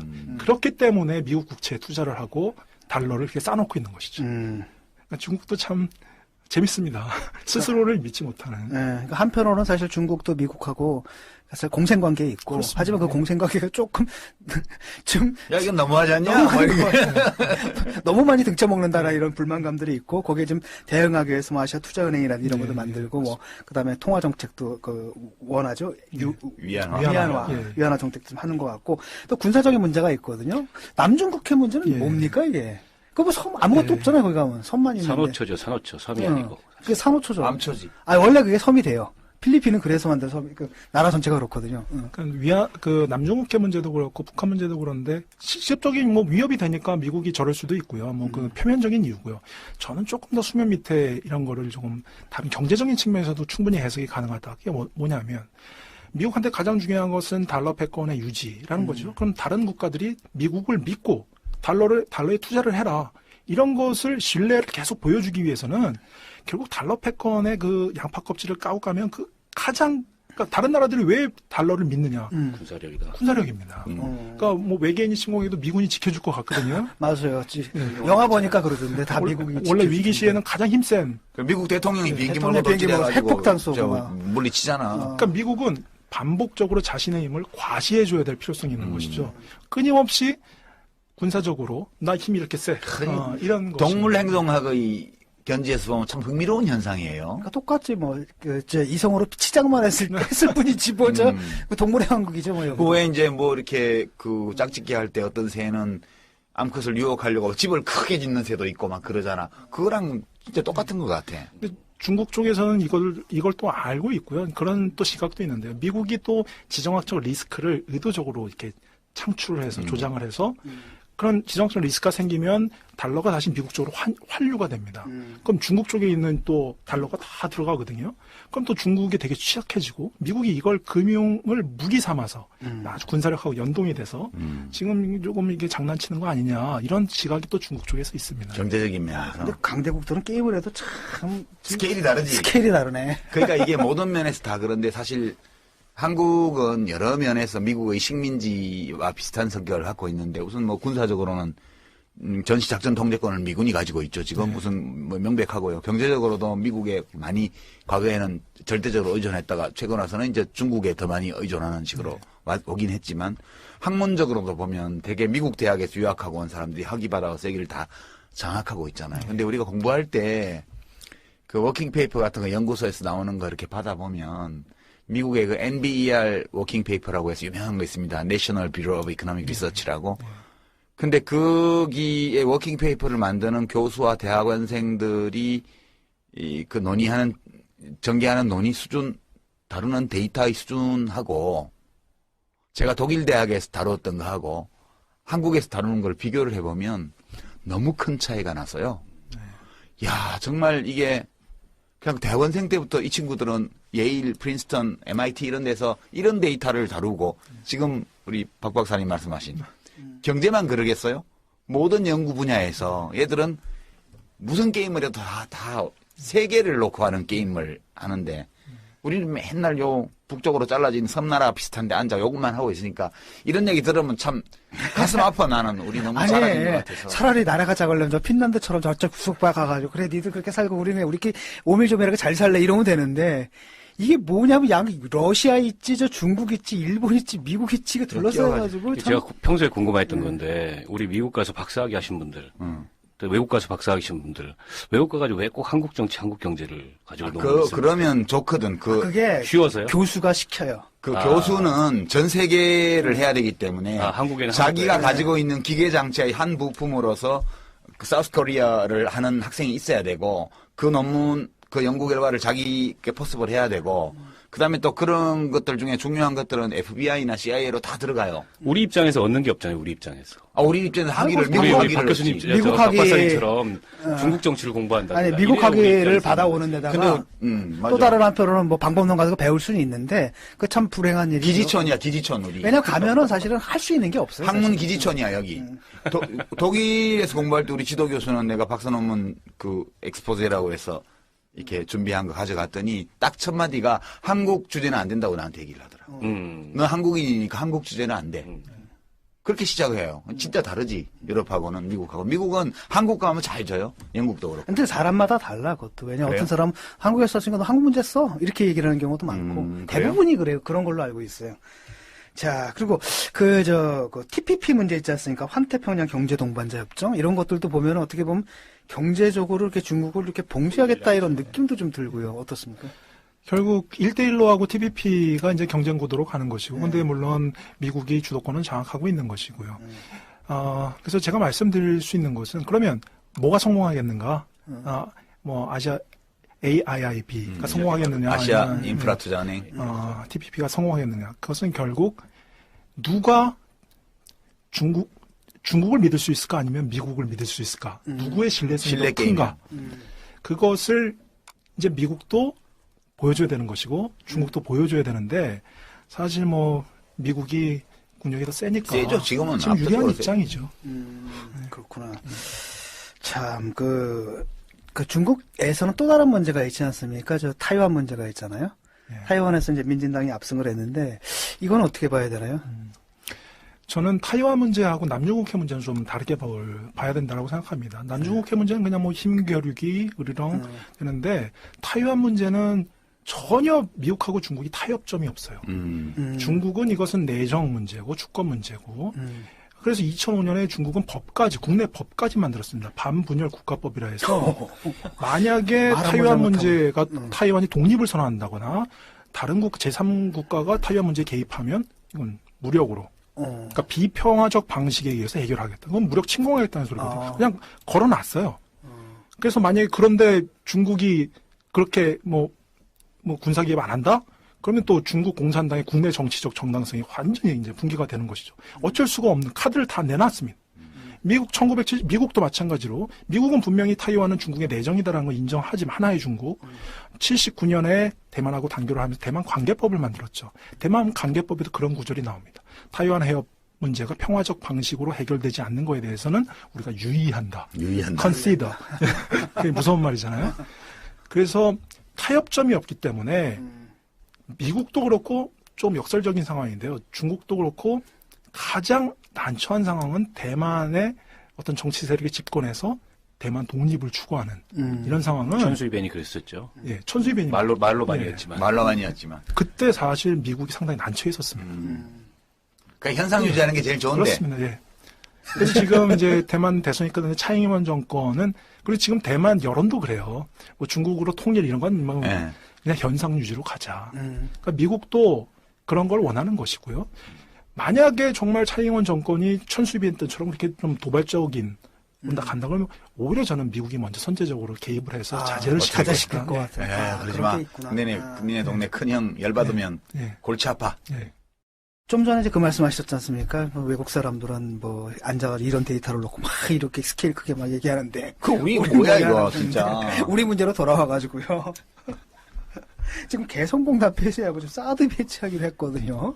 좀 황당하지만은 우리 박근혜 대통령님의 계산을 좀 유시민 작가님이 아주 좋아하는 방법이 있어요. 내재적 접근 방법이라고. 나는 그녀를 이해할 수 없지만 그녀가 돼서 한번 그녀를 이해해보자 하는 건데 뭐 도대체 무슨 생각을 이거 계속 아니 우리가 동의는 안 되더라도 그럴 수 있겠다 정도의 어떤 반응을 낼 수 있는 설명 방식 왜 이렇게 한다는 거 그런 거라도 좀 들어봤으면 좋을 것 같아요. 어디서도 못 들었거든. 어떻게 보세요? 이게 쉽게 말하면 우리가 주체적으로 개성공단 폐쇄를 갖다가 주도하고 그다음에 사드 배치까지도 주도적으로 하자 이렇게 한 건지 아니면 이 전체가 다 미국의 어떤 진행하고 있는 프로젝트의 한 일환으로 우리한테 거의 강요되다시피 들어간 건지. 그러니까 뭐 저가 뭐 소스가 없으니까 저는 뭐 추론할 수밖에 없는 이런 상황이고요. 근데 제가 생각하기에는 이제 박근혜 정권은 북한하고 이제 대화는 못하겠다. 대화로 풀 문제도 아니고 해결이 안 된다. 그러니까 결국 전략은 북한 붕괴 그거밖에 없다. 그렇게 정한 것 같고요. 물론 그 과정에서 그런 정책 결정이 얼마나 합리적인 의사, 그 토의를 통해서 수립이 되었는가 이거는 한번 비판받을 수가 있겠고요. 혹시 그것이 집단 사고. 예를 들어서 집단 사고라는 게 그런 거 아닙니까? 사장이 이제 직원들 밥 사겠다 그래서 중국집 데려가서 자기 이제 주문을 나는 짜장면. 다 짜장면. 혹시 그런 그런 식으로 개성공단 폐쇄라든지 이런 것들이 결정된 것 아닌가 이런 거에 대해서는 우리가 한 번쯤 짚어볼 수가 있겠죠. 말이 되는 설명이네. 아니 진주만 그 공습할 때 일본이 예. 도조 히데키 내각 그 당시에 나중에 도쿄 전범 재판에서 진술을 보면 누가 처음 주장했는지 모른대잖아요. 그거를. 이심전심이었나 보죠. 예. 집단적 분위기가 그냥 그렇게. 그러니까 형성이 지금 이제 이 네. 박 박사님 말씀하신 그거죠. 예. 근데 그런 식으로 한번 추론해 볼 수가 있겠고요. 그러면 조금 다른 문제인데 좋다. 그럼 북한 붕괴 전략? 그럼 그걸 과연 지금 스마트하게 하고 있느냐? 근데 저는 그렇게 보지 않습니다. 북한 붕괴 전략이 정말 실효성이 있으려면 중국을 계속 꼬셔야 됩니다. 중국을 계속 갖고 가야 됩니다. 중국이 북한 붕괴를 반대하는데 이런 상황에서 북한 붕괴 전략 이것은 현실 가능성도 없고요. 그런 의미에서 저는 지금 중국에 대해서 사드를 배치하겠다고 해서 중국을 완전히 소외시켰죠. 예. 이런 상황에서는 더더욱 중국은 적극적으로 나설 가능성 전혀 없습니다. 전혀 없다. 정말로 북한 붕괴 전략 그걸 정말 원한다라고 하면 중국의 양해를 받아야죠. 조금 더 통 큰 플랜을 갖고 예를 들어서 이런 거죠. 북한 급변 사태 났을 때 뭐 주한미군 안 올라간다. 뭐 국군만 올라가서 접수를 하고 조금 더 크게는 통일 한국 됐을 때 한반도는 중립 국가가 될 것이다. 너네한테 절대로 위협적인 국가가 되지 않을 것이다. 이런 것을 물론 어렵겠지만 좀 이런 커다란 플랜을 갖고 중국하고 의사소통을 하려고 하는 그런 거 비치기만 하면 저쪽 자체 우파 자체에서 난리가 날걸요. 그러니까요. 미국을 배신하는 그러니까 사실은 거야, 이제 우리가 이렇게 유연한 외교, 특히 외교 안보 문제에서 유연한 어떤 전략적 유연성이라든지 이런 것 없이 굉장히 경직되게 하다 보니까 그 결과는 다 우리가 덤터기 쓰는 걸로 돌아오거든요. 근데 그게 이제 문제가 그런 거예요. 뭐 좀 안을 꺼내서 그 라인에서 좀 벗어난다 싶으면 바로 이제 공격이 들어온단 말이죠. 빨갱이니 뭐.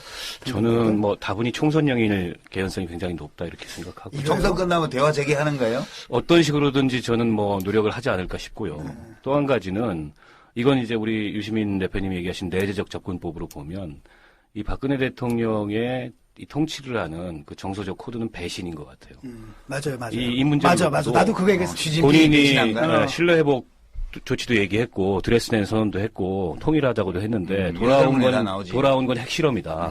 이건 배신이다. 그리고 북한이 핵실험했는데 시진핑이랑 통화를 하려는데 통화가 안 돼. 전화도 그것도 먼저 안 배신이야. 주고 이것도 배신이다. 그러니까 상당히 어떻게 보면은 이게 이 통치자의 입장에서는 굉장히 정서적이고 해서는 안 될 사고를 하는 건데 저는 그렇게밖에는 이해가 안 돼요. 그러니까. 그건 말이 된다 근데 어느 정도 그럴 수 있겠다는 생각이 아니 그분이 들어요. 자기 아버지 그렇게 되고 나서 그 뒤에 배신감 속에서 수십 년을 살았던 거 아니에요? 이게 그러니까 약간 정신분석학적 내지는 심리학적 문제거든요. 그래서 정치 이론이나 국가 이론이 아니고 심리학 이론의 도움을 받아야 해석이 가능해요. 정신분석하게 이게 돼야 돼요. 이게 그 트라우마 분석으로 가야 될 문제인 거. 보니까 아까도 말씀드렸듯이 좀 전에 굉장히 점잖게 말씀하신 게 그거거든요. 집단적 사고고 면밀한 토론 없이. 그러니까 한마디 짜장면 이론. 즉흥적으로 했단 얘기잖아요. 아니 지금 진박 논쟁도 그런 거 아니에요. 이 진박 아닌 사람들 찍어내기도 코드는 배신이에요. 그쵸. 내가 총선 때 그렇게 도와줘서 다 당선시켰는데 내 힘으로 대놓고 나서 뒤에서 내 뒤통수 친다 이거 아닙니까? 그 말은 맞는 말이지 근데. 야. 어떤? 인간이 살면서 은혜를 입었으면 은혜로 갚아야지. 대통령 덕에 당선시켜놓고 뒷다리 잡고 이러면 안 되지. 근데 확실히 그 뭐랄까 이게 제일 원리인 것 같아요. 물리학의 제일 법칙이듯이 이게 제일 원리가 그건 것 같아. 그러니까 뭐 국내의 정치든 아니면 외교든 안보든 간에 모든 게. 그러니까 웃기는 게 뭐냐면은 아니 그 자기가 김정일 좀 만났잖아요. 그 만나서 그냥 야당 의원 시절에. 그냥 만나서 그 얘기하고 온 거예요. 서로 좋은 얘기 했겠지. 근데 그거 갔다 돌아와가지고 뭐 김정일 위원장은 믿을 수 있는 사람이고 신뢰할 수 있는 사람이고 또 잔뜩 칭찬을 써놨어요. 그러다 갑자기 확 삐져. 아, 그쪽이 배신이야. 배신했기 때문에 그래. 이렇게 되는 거죠. 배신. 그 다음에 사실 중국에 가가지고 별로 해준 것도 없잖아. 뭐 전승절 좀 하고 이렇게 입술 서비스 몇 번 해준 거잖아요. 거기서 뭘 기대해. 근데 그게 이제 또 안 된다고 하니까 또 배신. 근데 그거는 박근혜 대통령 입장에서는 자기가 베풀었다고 생각하겠지만 중국 정부나 시진핑 입장에서 보면 중국이 베풀어 준 거예요. 그러니까 그게 뭐냐면 자기를 객관화하는 게 없다는 거예요. 내가 하는 행위가 예컨대 상대방한테는 어떻게 비칠 것인가에 대한 객관화해서 상황을 객관적으로 파악해야 되는데 주관이야. 딱 나는 쟤를 믿었어. 그다음에 내가 이만큼 해줬어. 근데 왜 안 해주는 거야? 배신. 이렇게 되는 거죠. 그러니까 굉장히 유화적인 뭐랄까 솔립시스트라 그러죠. 유화론적이야. 약간 발달 심리학의 도움을 받아야 발달 돼. 심리학. 그런 게 있죠. 장피아제에 따르면 뭐 이런 식으로. 이렇게 조선일보의 그 기사 시진핑의 배신감 느꼈다 이 기사를 보고서 아 이분이 자기를 지구 최강의 통치자로 생각하는 거 아닌가 혹시 이번 총선에서 새누리당이 못 이기면 우주에 대해서 배신감을 느낄 거예요. 우주의 기운이 안 모여. 전 우주가 다 도와준다고 믿었는데 진짜 이 간절히 원하면 온 우주가 도와준다고 믿고 지금 했는데 기운이 온다. 이게 잘못되잖아. 그러면 그거는 온 우주가 나를 배신하는 거지. 우주를 응징해야 돼 그때는. 우주의 기운이 나를 배신한 거예요, 이제. 말 된다. 자, 근데 지금 상황이 이렇게 벌어졌단 말이죠. 근데 우리 입장에서 어차피 근데 이런 상황이 제가 오래 갈 수는 없을 것 같거든요. 왜냐하면 남북 관계가 단절됐잖아. 단절됐는데 그럼 뭐 이게 시작이라고 했지만 딱 시작이 딱 땡이잖아요. 또 더 이상 할 수 있는 게 없는 거잖아. 한 가지 하긴 더 했더라고. 그러니까 외국에 있는 식당 가지 말라고, 북한 식당 가지 말라고. 이 체제인데. 그러니까 사실은 이런 상황에서 우리가 아무것도 할 수 없는 상황이기 때문에 뭔가 여기에 변화가 조만간 있을 것 같긴 한데, 이런 상황에서 그러니까 세계 평화를 지키고, 그러면서 우리의 국익을 극대화할 수 있는, 그리고 남북이 같이 윈윈 할 수 있는 이런 길은 뭘까에 대해서 좀 얘기를 해 주시죠.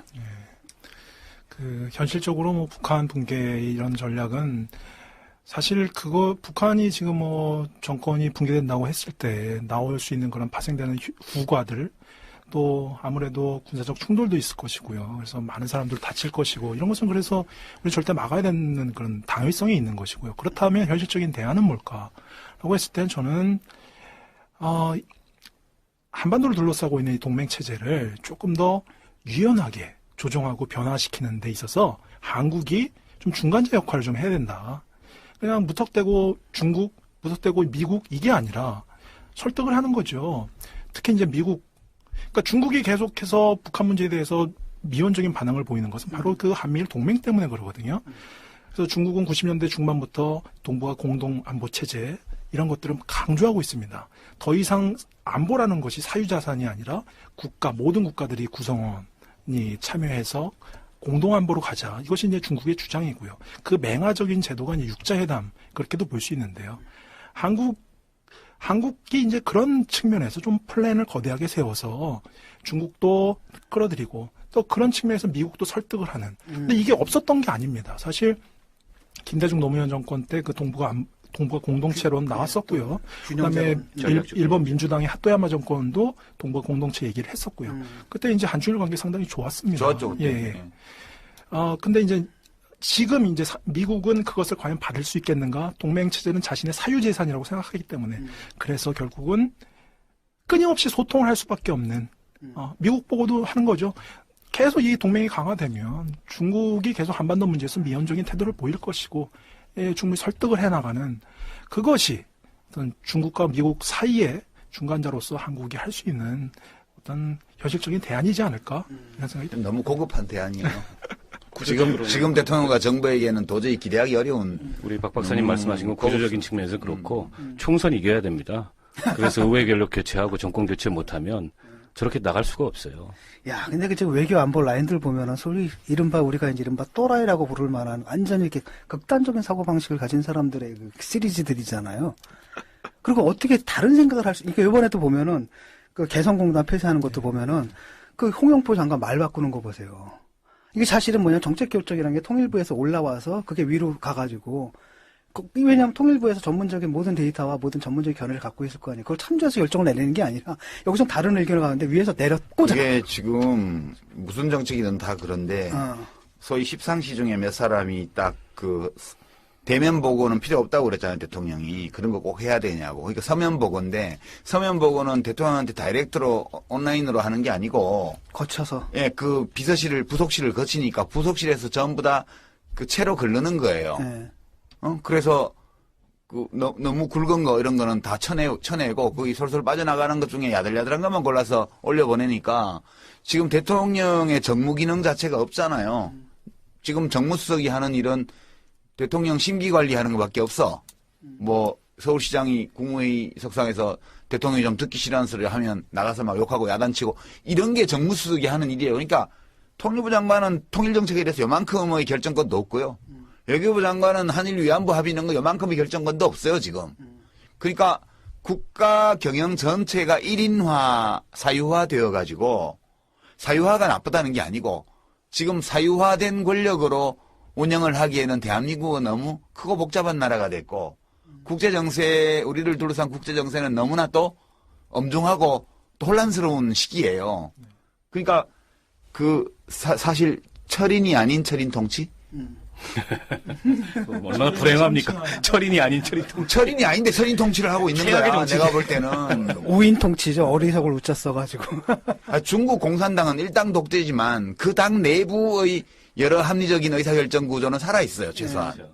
근데 우리는 지금 국가 시스템 전체는 그렇게 중지를 모을 수 있는 구조를 상권분립부터 해서 다 가지고 있는데 이게 다 마비되고 자연인 박근혜만 딱 있는 거야, 거기에. 그러니까 이게 솔립시스트, 이런 거죠. 유화론자. 그 넘버 3라는 영화에서 나왔던 것처럼 내가 배신이라면 배신이야. 그렇지. 대통령이 배신이라면 배신인 거예요.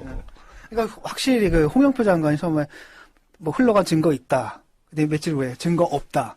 근데 또 다시 있다. 대통령이 있다고 그랬잖아. 이게 완전 그 분열증 상태잖아요, 지금. 이거 쉽게 말하면은 이런 게 그 통일부만 있는 게 아니라 모든 부처가 다 다 그래요, 그럴 지금. 거라는 거죠, 지금. 이게 문제라는 지난주에 이틀 동안 대정부 질의했는데요. 대정부 질의하는 내내 야당 의원들이 이 개성공단에 우리가 기업들이 지불한 임금이 미사일 핵개발 자금으로 들어갔다는 증거를 얘기해봐라. 근데 황교안 총리의 얘기를 한마디로 요약하면 그냥 믿어랍니다. 네, 있다. 믿어라. 믿습니까? 그거밖에는 없어요. 그 이외에 어떤 합리적 설명이 안 됩니다.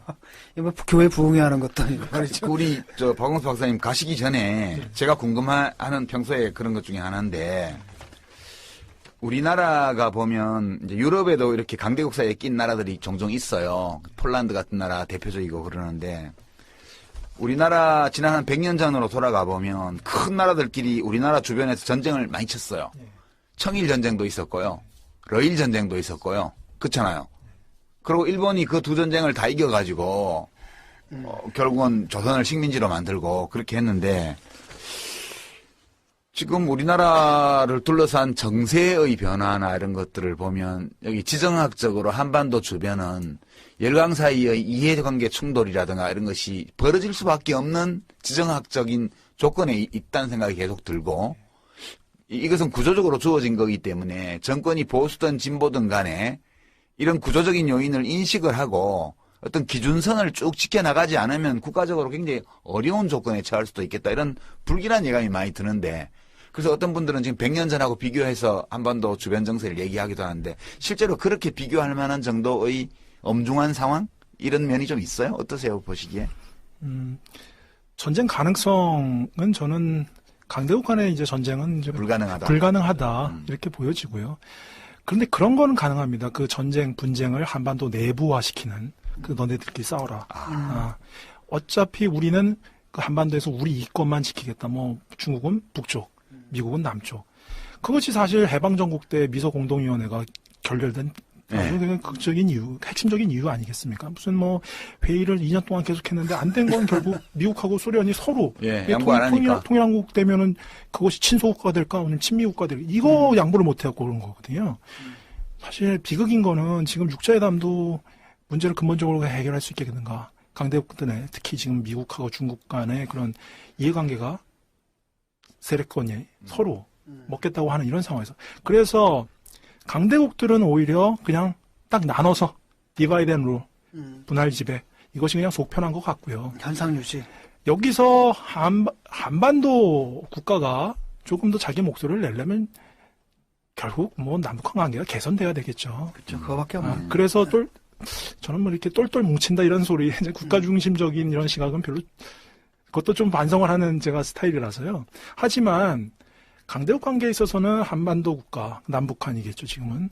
조금 더 협조를 하고 남북한 관계를 개선했을 때 비로소 조금 뭐 중립화를 하던 뭘 하던 말빨이 쓴다. 이렇게 좀 정리할 사실 수 뭐 있습니다. 미국이든 중국이든 일본이든 간에 그냥 지금 분단된 상태가 자기들로서는 가장 최선의 상태죠. 이용하기도 참 좋고. 그렇다면 이 상황을 갖다 깰 수 있는 이해관계가 다른 건 사실 남한과 북한인데 남한과 북한마저 이렇게 강대국들의 놀이에 놀아나면서 서로 이제 손해를 보고 있는 이런 상황, 안타까운 상황이 아닌가 싶습니다. 예, 오늘 박홍서 박사님 코리아 연구원의 연구위원으로 계신 근데 박홍서 꼭 박사님 하시고 싶었는데 못하신 말씀 혹시 있으시면 우리 아니, 이 문제가 오늘 주제 관련해서 하고 마무리하죠.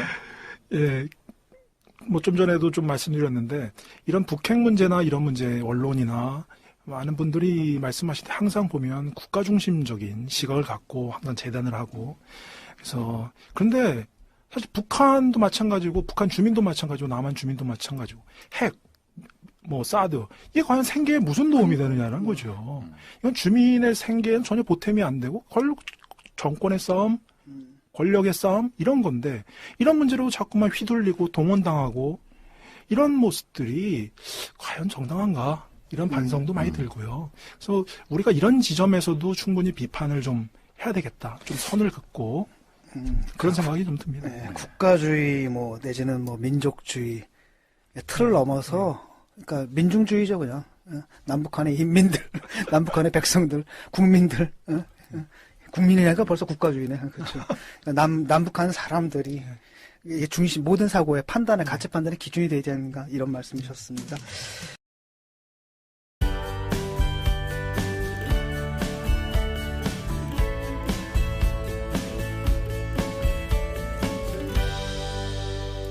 그래 왔습니다. 그러니까 북한이 중국한테 뭔가 섭섭한 걸 느끼고 북한이 한번 크게 한번 사고를 칩니다. 그럼 그 설거지는 다 누가 했느냐? 중국이 했다. 네.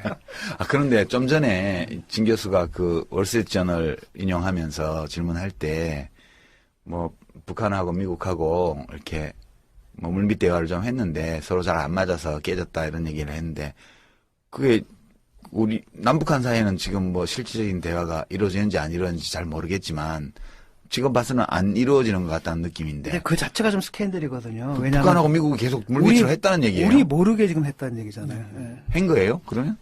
아니 그거는 제가 뭐 어떻게 할 수가 아니 없지. 뭐 이거는 팩트는 확인된 것 같은데. 그래요? 예, 그래요? 미국에서 인정을 했고 다만 그 내용 내용면에서 보도하고 차이가 있다. 그럼 우리만 바보 아니에요, 이거? 근데 간간히 이제 그런 보도가 있었습니다. 북한 쪽에서 예전에도 이제 그런 보도가 한번 나왔죠. 북한 외교관이 미국하고 이제 회담을 하면서 우리가 너네 선봉대 쓸게. 너네 중국 견제하는데 우리가 선봉대 쓸게. 이런 보도도 있었고요. 북한이 그 사이에서 되게 영리하게 행동을 하는 거죠. 근데 이제 미국이 그걸 받으면 되는데 받으면 좋은데 워낙 불신이 강하죠. 아니면 안 그래도 뭐 안 받더라도 북한이 계속 악역을 해주고 있고요. 아주 좋은 무기 팔아먹고 나쁘지 않은 그러죠. 거죠. 자기들한테 예. 볼 때 상황 그렇습니다. 자체가. 그렇습니다. 그렇구나. 지금 안보리 결의가 이제 곧 뭐 있을 것 같은데요. 이 지금 논의하는 걸 보게 되면 중국에서는 좀 딴 얘기를 하고 있어요. 이쪽에서 강한 제재와 더불어서 중국에서는 이제 평화협정 체결을 하기 위한 프로세스를 또 동시에 병행해야 된다. 이것이 이제 의미하는가 바는 뭐겠습니까? 지금 중국에서 그 하는 대북 제재, 참여하는 그 대북 제재라는 게 중국 측이 사실 결정적인 역할을 할 텐데 이 사람들이 그걸 제대로 할 의사가 있느냐 없느냐의 문제거든요. 저는 결론부터 말씀드리면 실질적인 제재에 중국이 동참하지는 않을 거라고 봅니다. 분명히 이번 4차 핵실험, 그다음에 이 장거리 로켓 발사 이후에 중국은 계속해서 이제 외교부 쪽에서도 그렇게 나오고 관영 언론 쪽에서도 나오는 게 북한은 대가를 치러야 된다. 그리고 중국은 유엔 안보리 제재에 대해서 찬성을 하고 동의를 한다. 예. 추가적인 제재에 대해서. 그러나 그것은 레토릭이고요. 실제적으로 어떤 북한의 생명줄 이것을 건드릴 이런 거에 대해서는 중국이 거부할 것이다. 분명히 또 왕이 외교부장이 뭐라고 하냐면 계속해서 지금 얘기하는 게 뭐냐면 제재는 목적이 아니다. 네, 제재는 목적이 아니다. 대화를 하기 위해서 그렇습니다. 제재하는 거라는 거죠. 예. 쉽게 말하면 예. 제재를 한다라는 것도 그러니까 다시 이제 육자회담이라든지 협상 테이블로 끌어내기 위한 수단이지 그 자체가 예. 목적이 아니다 그렇습니다. 이거죠. 예. 분명히 또 세 가지 원칙을 지금 계속 얘기해주고 있거든요. 예. 한반도에서 전쟁이 일어나서도 안 되고 난이 일어나서도 안 되고 무력으로 해결돼서도 안 되고 그다음에 중국의 안보 이익을 침해해서도 안 된다. 첫 번째로 드는 전쟁이 일어나서도 안 되고 난이 일어나서도 안 된다는 것은 그것은 북한 붕괴를 우리는 절대로 반대한다. 이걸 애둘러 얘기하는 거거든요. 그러니까 현상 유지를 해야 된다는 현상 유지해야 거죠. 된다는 중국 얘기죠. 입장에서는. 예. 그런 상태에서 실질적인 제재, 이거에 동참할 가능성은 극히 희박하다. 이렇게 보여집니다. 예, 지금 근데 신문들의 논조가 참 무서워요. 뭐 평양까지 진군하겠다. 예컨대 뭐 북한의 김정은은 약간 평양 사수 뭐 작전을 했다. 뭐 이렇게 훈련을 했다. 이런 얘기가 있고 우리 뭐 그 신문 표제가 뭐 내륙까지 예. 뭐 침투 뭐 이렇게 나오는데. 이게 지금 보도가 어. 지금 막 검색을 해보니까 지금 진 교수 얘기하신 그 월스트리트 저널 보도 이게 이제 계기가 되어서 그 얘기하겠다.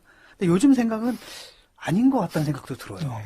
그러니까 아예 그 핵무기를 바탕으로 네. 평화협정을 맺겠다. 이런 느낌도 드는데 어떻게 보세요? 북한은 이미 이제 핵을 가졌다라고 예. 인정을 받고 그런 상태에서 핵을 먼저 그러니까 미국 쪽에서는 너네 핵 포기하면 우리 관계 정상화하고 뭐 평화협정 체결하고 이렇게 얘기를 하는데 북한은 뭐 북한이 짱구가 아닌데 핵을 이미 가졌는데 그러니까 북한은 그럴 수 없다라는 것입니다. 이런 상태에서는 사실 미국 같은 경우는 미국의 타겟은 중국이기 때문에 그리고 북한 지역은 중국의 세력권이라고 생각하기 때문에 만약에 미국이 조금 더 영리하다면 북한을 끌어들여서 중국을 견제하는 미국도 분명히 그런 생각을 가지고 있었을 거예요. 그런데 이제 북한이 너무 이게 그 대화도 잘 안 되고 이게 자꾸만 깨지고 그러니까 오히려 이제는 북한을 명분 삼아서 아주 중국 견제에 아주 유용한 카드로 쓰고 있는 것이 아니냐. 그래서 지금 북한이 좀 미국을 도와주고 있는 것이죠. 결과적으로 그렇죠. 근데 이 뭐 청취자들이나 국민들 입장에서 좀 상식적인 질문을 해보면 지금 조중동맹이라는 게 한미동맹만큼 오래됐지 않습니까? 근데 우리 한미동맹에서 미국과 한국과의 관계를 보면 사실상 미국의 어떤 그 승인 없이 용인 없이 우리 정부가 특히 이런 그 동북아에서 이런 전략적인 문제에 대해서 자기결정권이 거의 없잖아요. 근데 이 조중 관계에서 그 북한은 중국의 눈치를 안 보는 것 같다 어떤 경우에는 이런 느낌도 들거든요. 그래서 지금 이제 국제 공조가 굉장히 중요하다. 북한에 대해서 실효적 제재를 하려면 그리고 그 키는 중국이 쥐고 있다 이렇게 얘기를 하는데 근데 지금까지 그 북한이 거듭된 이 핵실험 과정에서 중국이 강하게 경고도 하고 뭐 어르고 달래고 다 해봤는데도 계속 간다는 거죠. 근데 이 한미동맹과는 다르게 이 조중동맹에서 북한과 중국과의 관계는 어떤 좀 그 차이나 이런 게 있는지 과연 중국을 통해서 그런 실효적 제재나 저런 북한의 도발을 억제하는 게 가능할지 이런 궁금증이 좀 생깁니다. 북한 같은 경우 분명히 그 중국하고는 완전 비대칭적인 동맹 관계입니다. 중국은 뭐 동맹인데 동맹 강대국이고요. 북한은 동맹 약소국인데 그럼에도 불구하고 어떻게 북한이 계속해서 중국에 대해서 큰 소리 치고 그러니까. 말도 안 듣고 왜 그러냐 그것은 결국 그 동맹이론에도 이런 얘기가 있는데 약소국이라도 그 동맹 강대국이 느끼는 전략적 가치가 매우 큰 국가들이 있습니다. 몸값이 있다는 지정학적 거지. 가치죠. 먹을 게 있다. 지정학적 가치 특히 몸값이. 중국한테는 한반도, 특히 한반도 북부 지역은 매우 지정학적으로 중요한 곳입니다. 중국이 뭐 대만 문제에 대해서 우린 타협 안 한다. 대만 매우 중요하다라고 하는데 사실 전략적 가치, 지정학적 가치는 북한 지역이 더 커요. 그렇죠. 뭐 대만이야 저기 떨어져 있는 거. 대만이야. 북경에서 바로 뭐 코앞이고요. 그렇기 때문에 북한이 소위 이것이 이제 약자의 힘이라는 용어가 있는데요. 북한이 중국에 대해서 비록 그 국력 격차는 크게 날지 모르지만 실질적으로는 북한이 중국에 대해서 약자의 힘을 지금 계속 발휘해 오고 있다. 중국은 어쩔 수 없는 것이죠. 그러니까 아까 전에도 말씀드렸는데 이것이 이제 중국이 진퇴양난이고 딜레마고 북한을 버릴 수 없는데 미국 때문에 버릴 수 없다라는 거죠. 그런데 이제 북한은 계속 그것을 이용해서 계속 중국을 난처하게 만들고 그러면서 중국한테 뭔가를 계속 뜯어내는 90년대 초반부터 어떤 북한의 벼랑끝 외교 이 사이클을 보면 항상 위협을 조성시키고 이런 것이 과연 어떤 게임에서 효과적이냐 효율적이냐 이걸 한번 판단해 봐야 되는데 이제 미국하고의 관계에서는 그게 별로 효과적인 것 같이 보이지 않는다는 거죠. 예전에는 사실 북한이 한번 이렇게 뭐 이렇게 한번 치면 뭐 도발을 하면 미국이 오케이 우리 한번 협상해 보자. 라고 했는데. 네, 그렇죠. 그게 한 2007년까지 그래서 2.13 합의도 되고 뭐 14 합의도 되고 이랬는데 오바마 정권 들어와서는 아유 필요 없다. 너네 이제 상대도 안 한다. 이른바 전략적 그렇죠. 인내라 그러죠. 그렇습니다. 네. 전략적 인내죠. 의도적 무시고요. 그리고 북한이 오히려 그런 그 위협적인 행동을 하면 미국은 오히려 더 강경한 대북 강경책을 피고 있고요. 이번에 4차 핵실험도 이제 북한 쪽에서는 이건 미국의 적대시 정책 때문에 우리가 했다라고 정당화를 하는데 그럼 뭐 미국은 그거에 대해서 아는 체를 안 해. 아예 그냥 무시를 해버리고 오히려 더 강경하게 뭐 B2 띄우고 B52 띄우고 이런 것이죠. 그럼 북한이 이걸 모르겠느냐라는 겁니다. 북한은 다 알고 있다라고 보고요. 그러니까 미국에 대해서 계속 그런 미국을 걸고 넘어지는 것은 자신들의 어떤 그런 벼랑 끝 전술을 정당화하기 위한 논리. 그래야 중국한테 버림 안 받으니까. 그런 것 같습니다. 근데 이제 그 벼랑 끝 전술이 중국하고의 관계에서 매우 효과적이라는 겁니다. 왜? 중국은 북한이 저럴 때마다 엄청나게 난처해져요. 그렇죠. 제일 난처한 국가가 중국입니다. 그렇죠. 왜냐하면 중국은 북한을 버릴 수도 없고, 왜냐하면 이 북한의 지정학적 가치가 너무 크기 때문에요. 반대로 북한을 지지할 수도 없습니다. 왜냐하면 국제사회에서 나름대로 그렇습니다. G2로서의 저기 책임감을 가져야 되니까. 버리게 되면 결국은 적대적인 관계에 있는 국가들하고 국경을 바로 맞대야 되니까. 예, 순방치안이죠. 순망치 아니죠. 근데 북한을 뭐 전적으로 지지한다, 북한의 도발을 지지한다 그러면 이것은 궁극적으로 미국하고 전쟁을 불사하겠다 이런 것도 되거든요. 그러니까 중국은 되게 그 진퇴양난 딜레마에 빠질 수밖에 없고 바로 이제 북한은 이런 걸 역이용하는 것이죠. 예. 예. 한편으로는 이제 얼라이언스 게임, 이른바 동맹 게임에서는 그렇습니다. 효과가 없지만 효과가 있다는 거죠. 효과가 아니죠. 그렇죠. 어드버서리 게임이죠. 미국하고의 그런 적수 게임에서는 효과가 이제는 없지만 실질적인 효과는 없지만 중국하고의 동맹 게임에서는 여전히 강력하게 지금 이 효과가 있다. 예. 좀 전에 그 신문을 보니까 그런 얘기가 나거든요. 월스트리트 저널에 어떤 얘기가 났냐면은 작년에 미국하고 북한이 몰래 비밀 협상을 했답니다. 네. 그런데 그 결과가 이제 뭡니까 이루어지지 못했는데 네. 그 논조가 좀 달라요. 월스트리트 저널에서는 미국이 그러니까 북한에서 요구하는 바 있죠. 왜 평화협정 맺는 문제하고 그 다음에 핵 포기 문제를 병행해서 하겠다.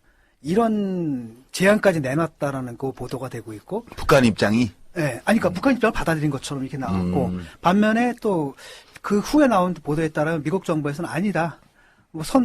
모임이 있긴 있었는데 선 핵 폐기를 얘기했더니 북한에서 못 받아들인다 그래가지고 협상이 결렬된 것이다. 이렇게 얘기가 나오고 있거든요. 근데 그걸 어쨌든 간에 그때 뭐 협상이 뭔가 잘 안 되고 그게 그 후에 이제 뭐 핵이라든지 아니면 미사일 발사로 좀 이어진 것 같긴 한데 어떻게 보십니까? 북한의 의도가 뭘까요? 정말로 협상을 하겠다는 걸까요? 평화협정의 목적일까요? 아니면 저는 요즘 어떤 생각이 드냐면은 옛날은 지금 그랬던 것 같아요. 이렇게 그러니까 핵을 만들어서 이걸 무기로 삼아서 협상 무기로 삼아서 평화협정을 맺고 여기다 핵 저희와 함께 이야기 나눠주실 분으로는요. 코리아 연구원 연구위원으로 계신 박홍서 박사님입니다. 안녕하세요. 네, 안녕하세요. 박홍서입니다. 예. 먼저 박홍서 박사님 아마도 이제 지면을 통해 가지고 그 이름 간간히 접하셨을 텐데 프레시언과 같은 그 매체를 통해 가지고요. 우리 청취자 여러분들 중에서 모르는 분들도 계시니까 자기 소개를 좀 간략히 해주시죠. 예, 반갑습니다. 박홍서입니다. 지금 코리아 연구원 연구원으로 있고요. 중국 대외 관계, 미중 관계, 한반도 문제 이런 쪽으로 연구를 하고 있습니다. 그리고 이곳저곳 대학에서 강의를 하면서 이 생계를 이어가고 있는 비정규직 노동자고요. 아주 자랑하는데 네. 주변에서 뭐 이렇게 불행히도 연민의 눈빛으로. 예, 그렇습니다. 근데 이 코리아 연구원은 어떤 연구 단체예요? 이 국제정치하고 이제 한반도 문제를 포괄해서 연구자들끼리 네트워크를 구성해서 이 좋은 정책 대안을 만들고 그러한 연구 단체입니다. 예, 연구단체들은 참 그렇잖아요. 이런 일 터지면 우리 속이 터지고 답답할 것 같아도 연구단체들, 좋은 주제. 연구할 거 막 생겼다. 일종의 대목이요. 그렇죠. 그럴 것 같은데 어떻습니까? 바쁘죠? 북한이 많이 먹여 살리는 중국도 많이 먹여 살리고요. 일용할 양식을 제공해 네, 주는. 그렇습니다. 지금 굉장히 복잡할 것 같아요. 왜냐하면 이제 벌어지지 않았던 일들이 막 벌어지니까 연구원 내부에서도 예. 많은 관심들을 갖고 또 바쁠 것 같은데요. 먼저 지금 북한이 진짜 4차 핵실험을 했어요. 그리고 이른바 위성을 발사했죠. 그리고 그 여파로 지금 사드 논란이 되고 있습니다. 네. 그리고 슬슬 우리가 보듯이 중국과 미국의 힘겨루기가 뭐 그전에도 있지만 상당히 이렇게 좀 첨예한 방향으로 좀 네. 흘러가는 것 같은데요. 그 중국 관영 언론입니다. 환구시보라고 하나요? 네. 여기서 보면은 논조가 여기가 무서워요. 상당히 과격합니다. 보면은. 그래서 뭐 한반도에서 최악의 상황에 대비해야 한다는 취지의 사설들을 막 싣고 네. 있는데 반면에 뭐 미국 측은 좀 느긋한 표정이에요. 네. 이걸 뭘 의미하는 겁니까? 결국 이제 북한의 관점에서 좀 생각을 해봐야 될 필요성이 있을 것 같고요. 북한, 핵실험, 로켓 발사는 북한이 다, 주체 행위자고, 예. 북한의 의도가 뭐냐라고 했을 때는 결국 북한은 체제 생존, 정권 생존이 가장 중요한 최대 목표고요. 예. 그러니까 여기서 중요한 두 국가가 있습니다. 미국이 있겠고요. 또 반대편에 중국이 있습니다. 미국은 미국하고의 관계가 중요한 것은 미국은 북한의 주적이라고 북한이 뭐 한국전쟁 이후에 계속 그렇게 얘기했던 것이고요. 그래서 미국한테 체제 보장을 받고 관계 정상화를 하고 수교를 하고 이러면 그것은 뭐 북한한테 최상의 시나리오일 테고요.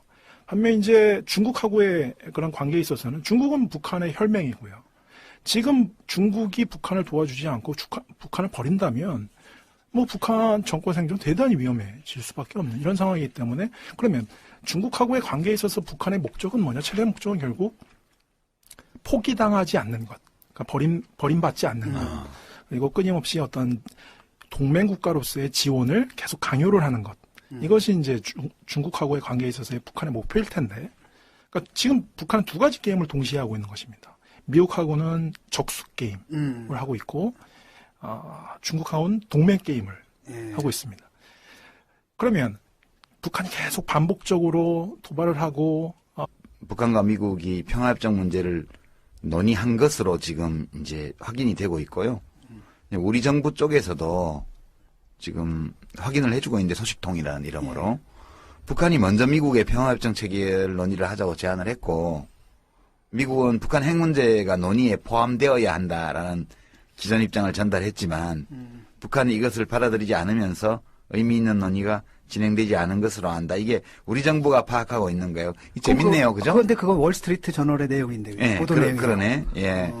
그러니까 그 의미하는 바 이거거든요. 쉽게 말하면 북한에서는 나는 그냥 핵을 갖고 있는 전제하에 평화협정을 맺자라고 했고 미국에서는 아니 뭐 평화협정 얘기해 줄 테니까 그래 핵 폐기 문제도 같이 얘기하자. 지금 이렇게 나온 거니까 과거에 비하면 지금 미국이 오히려 한 단계 밀려버린 논리적으로는 그러네. 그런 거죠. 근데 사실 그게 예를 들어서 94년 북미 제네바 합의, 그다음에 9.19 공동성명 2005년 이런데 사실 하고 크게 뭐 달라진 게 있을까라고 저는 그런 생각이 좀 들어요. 달라진 게 약간 있는 게 예. 갖고 있잖아요, 지금. 사실 북미 제네바 합의도 그 뒤에 이제 양국 관계 정상화까지 염두에 두고 한 거고 9.19 공동성명도 그게 2005년도죠. 2005년도에 할 때에도 뒤에 이제 부칙 비슷하게 프로토콜에 이제 별도 협상 테이블을 열어서 한국전쟁 관련 당사국들이 모여서 평화협정 체제 문제를 논의한다는 게 뒤에 또 딸려 있었잖아요. 근데 이제 과거의 트랙을 보면 투 트랙이에요. 그러니까 육자회담에서는 북핵 문제를 논의를 하고 그다음에 정전협정 체제를 평화협정 체제로 대체하는 문제는 관련 당사국들이 따로 모여서 또 논의를 하는 걸로. 거기 러시아하고 일본이 빠져야 되기 때문에. 그러니까 이 육자회담은 6개국이 하는 거고 저쪽 평화협정 문제는 4개국이 해야 되죠. 이제 우리나라하고 미국하고 북한하고 중국하고. 근데 이제 그게 진행이 안 됐잖아요, 실제로. 그리고 이제 제2차 남북 정상회담 때 대화록을 보면 거기 김양건이 뭐라고 얘기를 했냐면 기존의 핵시설, 핵계획, 핵물질 이거는 전부 다 사찰 허용하고 이제 불능화 전부 다 받아들일 수 있다. 그때가 이제 13합인가 나왔을 때예요. 육자회담에서. 그러나 이미 가지고 있는 핵 전력 그건 안 된다. 그 틀에서는. 왜냐하면 미국이 우리 교전 당사국인데 교전 당사국 상대방한테 우리 무기고를 보여주는 건 있을 수 없는 일이다. 그렇게 김정일이 듣는 데서 얘기를 하고 넘어갔어요. 그게 지금 북한의 기본 입장 아니겠어요. 그죠? 육자회담 틀 내에서 핵 문제는 논의를 한다. 그러나 이미 확보하고 있는 핵전력, 핵무기 이거를 폐기하는 데에는 다른 조건이 더 필요한 거고 그렇게 투트랙으로 지금 하자는 거죠. 북한 입장은. 근데 미국이 이걸 못 받은 거 아니겠어요, 지금? 그렇게 보면 되는 건가요? 미국 여러 가지 기술적으로는 좀 차이점이 있을 건데요. 근데 미국 쪽에서는 결국 핵을 먼저 포기해라. 이것이 이제 방점이 거기 찍혀 있는 것 같고요. 북한은 아니 우리 이거 먼저 이거 포기할 수 없고 뭐 같이 가자. 아니면 이제는 뭐 헌법에 이제 핵 보유국 이것까지도 명시를 했고요. 아니면 이제 군축으로 가자, 핵 군축으로 가자 이렇게까지 나오니까요. 결국 핵 포기를 할 수 있느냐 없느냐가 결국 문제. 그렇죠. 양팔을 까고 까면. 그러니까 결국은 북한이 어떤 조건에서 기존 이제 개발한 핵무기까지 포기할 수 있다는 입장을 표명하냐.